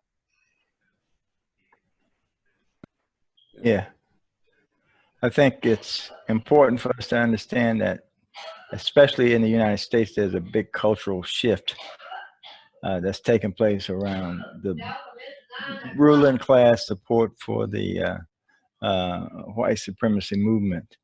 The NASCAR discarding the flag and state of Mississippi discarding the flag are very big cultural moments. And as well, the NBA has adopted Black Lives Matter as the message that's going to be on all the basketball courts during this shortened season. And so we should realize that all these concessions are meant to not express liberal values, but actually are used to try and ice us out of any momentum in terms of winning people to a revolutionary stance on this and seeing this struggle as part of the overall liberation struggle. And so we have to make sure that we indicate to our supporters and our followers that the struggle has not been won, even though spontaneously people are taking these things down. This is just a wolf in sheep's clothing, and that we've still got to fight against the whole white supremacist project, which of course includes the very real existential things that, you know, about keeping food on the table and keeping our dignity, that is an everyday struggle. And we've got to make sure it's always linked to what we're doing. One of the things I saw recently that was real interesting, I can't remember who did the survey, but the results from the survey was that like the majority of people supported Black Lives Matter, but they didn't support, did you see that? But they didn't support abolishing or defund, like they didn't support any of the aims of it, right? So it's like they're reacting to the brand, they're reacting to the establishment embracing this phrase Black Lives Matter. And I think what I'm saying is, what I see happen a lot of times in situations like this is folks sometimes get frustrated and throw up their hands, are like, we're not gonna say Black Lives Matter anymore because folks are co-opting it. Or I've seen people say, taking down the monuments doesn't matter because, you know, now it's become like the thing to do. And I think instead of doing that, what would be good is to like claim that ground, right? Like if we're in this push back and forth, right? And the establishment pushes back this way, then what we should just do is like take a step further, right? Like, no, it is Black Lives Matter. Let's talk more about what the aims of it actually is, instead of just like walking away and just like ceding that whole territory to the establishment. Like we could, I mean, I know everybody on this call is not doing that. I'm just saying I see that happening a lot of times when co-optation comes up, is folks kind of cede it to the establishment. Like, oh, okay, now taking down monuments and painting murals and cultural production has become the domain of the establishment, so we're gonna let that go. And I don't think we should let anything go. I think that we take it and we continue to push them further and further. I want to both acknowledge the wisdom of our elder, Brother Malcolm Suba, in terms of his analysis, and I think it's something we have to consider very seriously. And the position that Bree has shared with us there, I think that's really, really important that we claim that space. I also want to share with you from the Caribbean point of view, the work that you all have done in the United States of America has really opened up the space for us here to make some gains as well. So we fully intend to use this opportunity to push through certain reforms that we've had on the back burner there in the education system and content, to highlight the level of discrimination in terms of how the budget for education is organized in Trinidad and Tobago, and the amount of money that's been given to national security, in particular the police, vis-a-vis everything else. All those things, what the work that African Americans have done, and I want to salute every single African American person, has, and it's not just here in the Caribbean, but all over the world, we're able to move 1 or 2 steps forward because of that work and because of the sacrifices that you guys have made. So even as I acknowledge Brother Suba, because he has that wealth of experience to see how the system is maneuvering the chess game that is at stake. We want to also acknowledge what Bree is saying and the opportunity that we do have still, while the iron is hot, while there's this massive global shift in popular consciousness, to make some changes, some radical changes. Yes. Awesome. Do we have anyone else that wants to make a final comment before we give these closing shares for you all? It's been a powerful night. I want to ask about there's some African Americans who we speak to in some of the other forums who are uncomfortable with the degree of white control, I would say, over the Black Lives Matter movement. Could anybody speak to that for me from this group? Well, I can tell you that would probably be another hour-long conversation right there, Shabaka. But I'm going to just share with you what we've been telling people here. We are very clear that there is work that we have to do together as it relates to a multinational, multi-generational, multi fight to be able to dismantle capitalism, heteropatriarchy, white supremacy. But within that fight, as it relates to white people, we have been telling folks that we don't need white people to tell us what to do or to direct or guide the movement. What we need white folks who stand in solidarity with us to do is be about the business of organizing other white people to move out of the way as we engage in this work of self-determination in pursuit of our liberation. So for every opportunity there is for white people to hinder the movement, slow it down, tell us what to do, try to grant us out of our revolutionary activity, on and on and on, because we're saying that at all of our engagements, we're now having a reference point to hold people accountable that are within reach of us. Because we understand that there's a work that we have to do as Black people, not only fighting everything that we fight, but the internalized oppression that we deal with, and there's work that white folks have to do. And then in the times and moments where we can actually do that work, we're able to move together. We don't have to be doing the exact same work at the exact same time, but we do need to be moving in the same direction, which is dismantling the systems of oppression and exploitation that we're experiencing. And here we're saying to white people that the system doesn't care about poor white people either.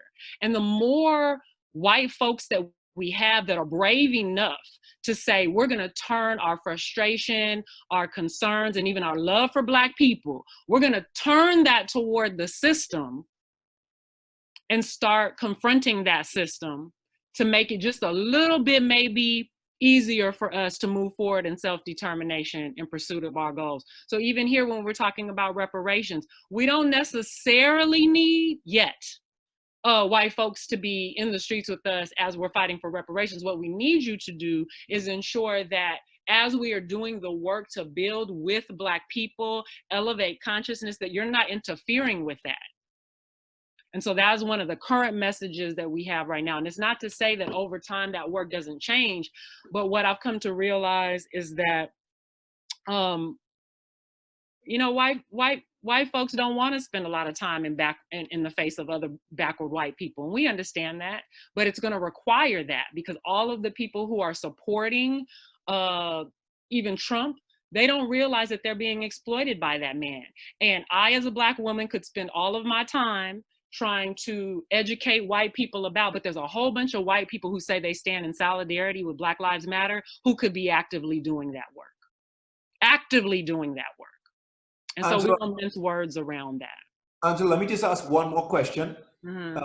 In my engagement with the indigenous American community in the United States of America, I don't often get the impression that they're engaging the African community enough, that there's enough of an engagement between progressive organizations like your own and the indigenous Americans, so we engage them here through one channel, and then we engage you through another channel. Is there a way to bridge that gap? There has to, go ahead, Malcolm, you want to speak to that? Yeah, I mean, we understand that the two fundamental problems with the establishment of the USA, of course, was the genocide against the Native people and enslavement of the African people. We recognize the commonality in our struggle, and many of the more progressive indigenous people have always allied with our movement. And it's time that we let them know that we recognize them being the first people here, and we recognize their rights to redemption. And I think on that basis, we can build the type of relationship. I mean, we've always tried to involve the Native people that are still around New Orleans in our activity, but more on a more continental scale.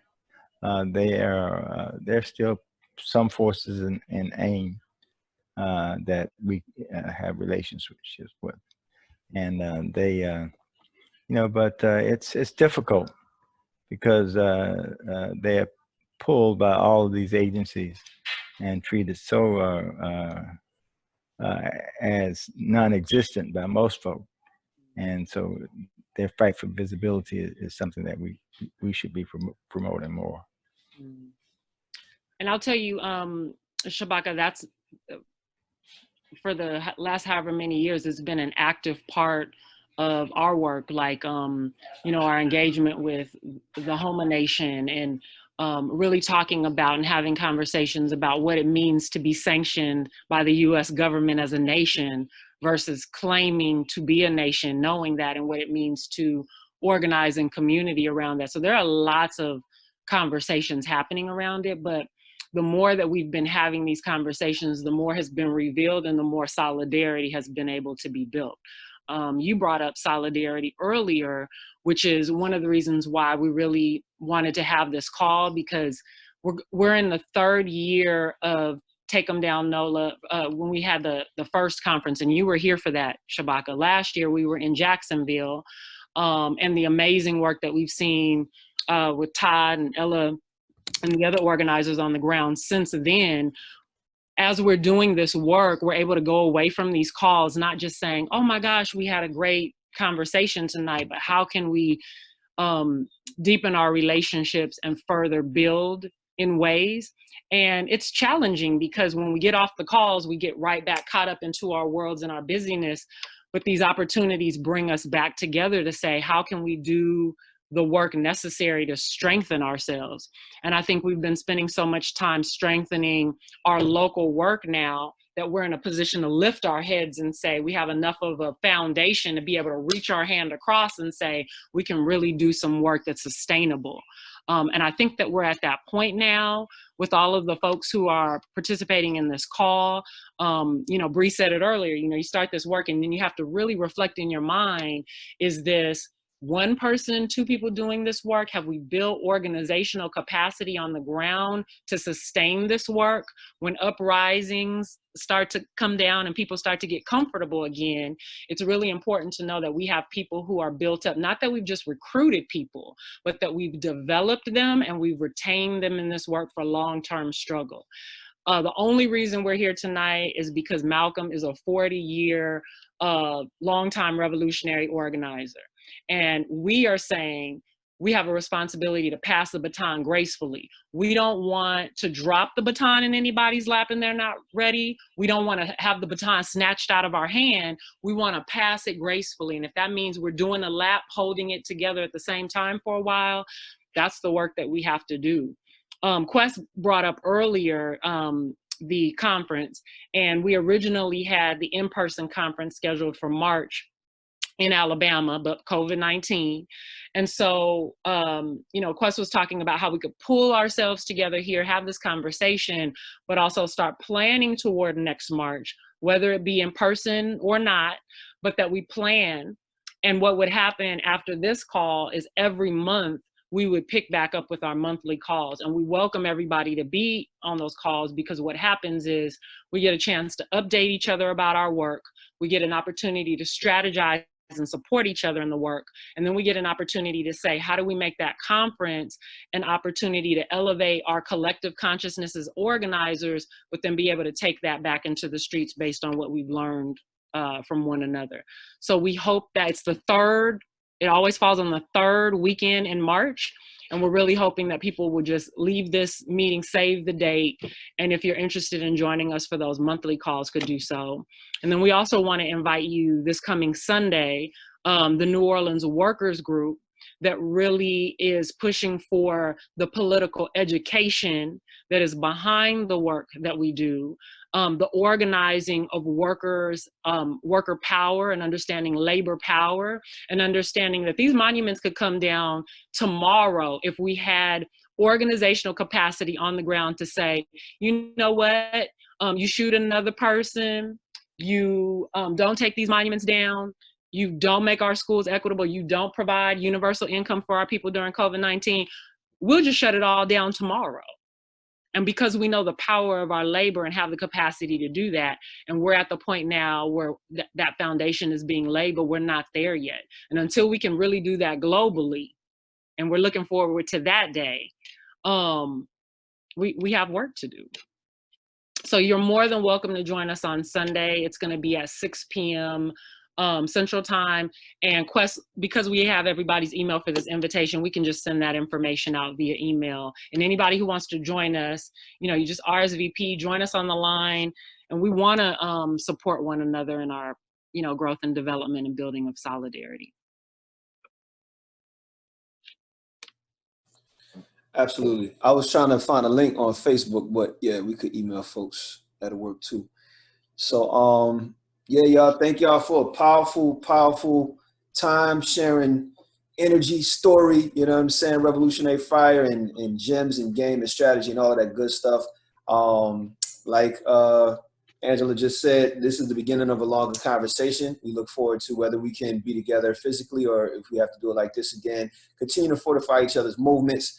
I really appreciated what Shabaka had offered before, and what I saw Bree just chimed in the chat is basically, yeah, we just we're reaching out, and we do have to build each other up, because that really isn't an easy answer to offer in our landscape, in our local landscape, because we know if you look at this, if I could do like a chart right now, y'all can see it. It's like, there's going to be the grassroots here, and there's going to be the grassroots in Trinidad, and there's going to be the grassroots in South Carolina, and that's what we brought together tonight. Well, when you get into your city, it's a pyramid, it goes up, and as you go up that so-called hierarchical ladder, get more and more petty bourgeois.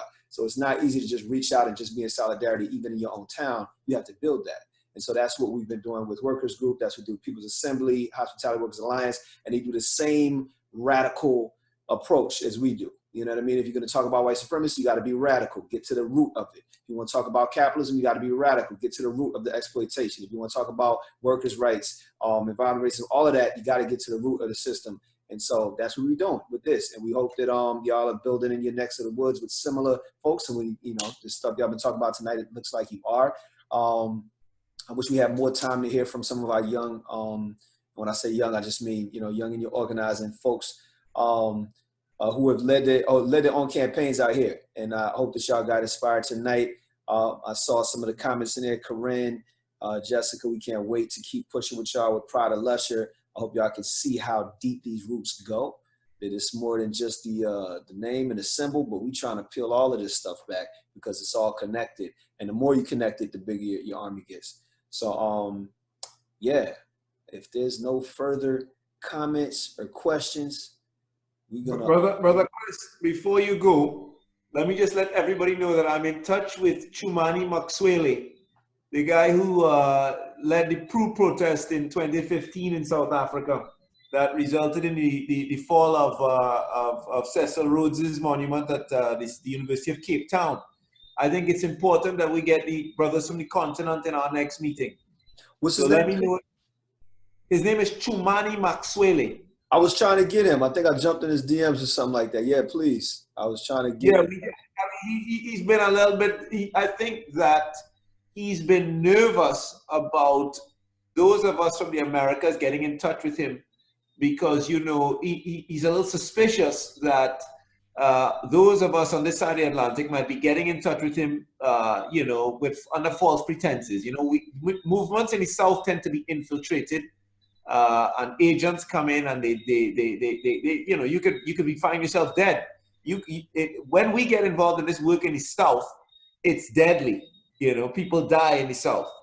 So people like Chumani, even when I tried to reach out to him at first, he was quite nervous. But over time, and we found ourselves in a global forum recently and so on.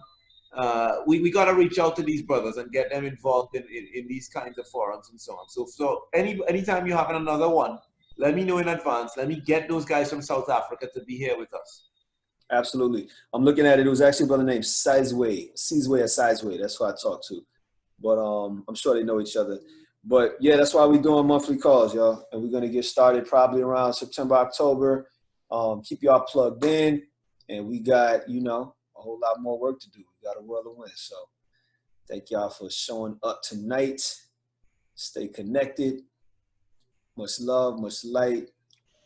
Let's take them all down. Much love, Gratitude, everybody. Good comrades. night. Yes, indeed. And everybody, I want to see everybody in Trinidad soon, okay? Yeah. I'm coming to Carnival as soon as Coach. We need that wisdom, Brother Suba. We need that wisdom down here. We're looking forward to seeing you. Yes. All right? Lots of love. right. Take care. Good night, Good everyone. night. Rest Thank well.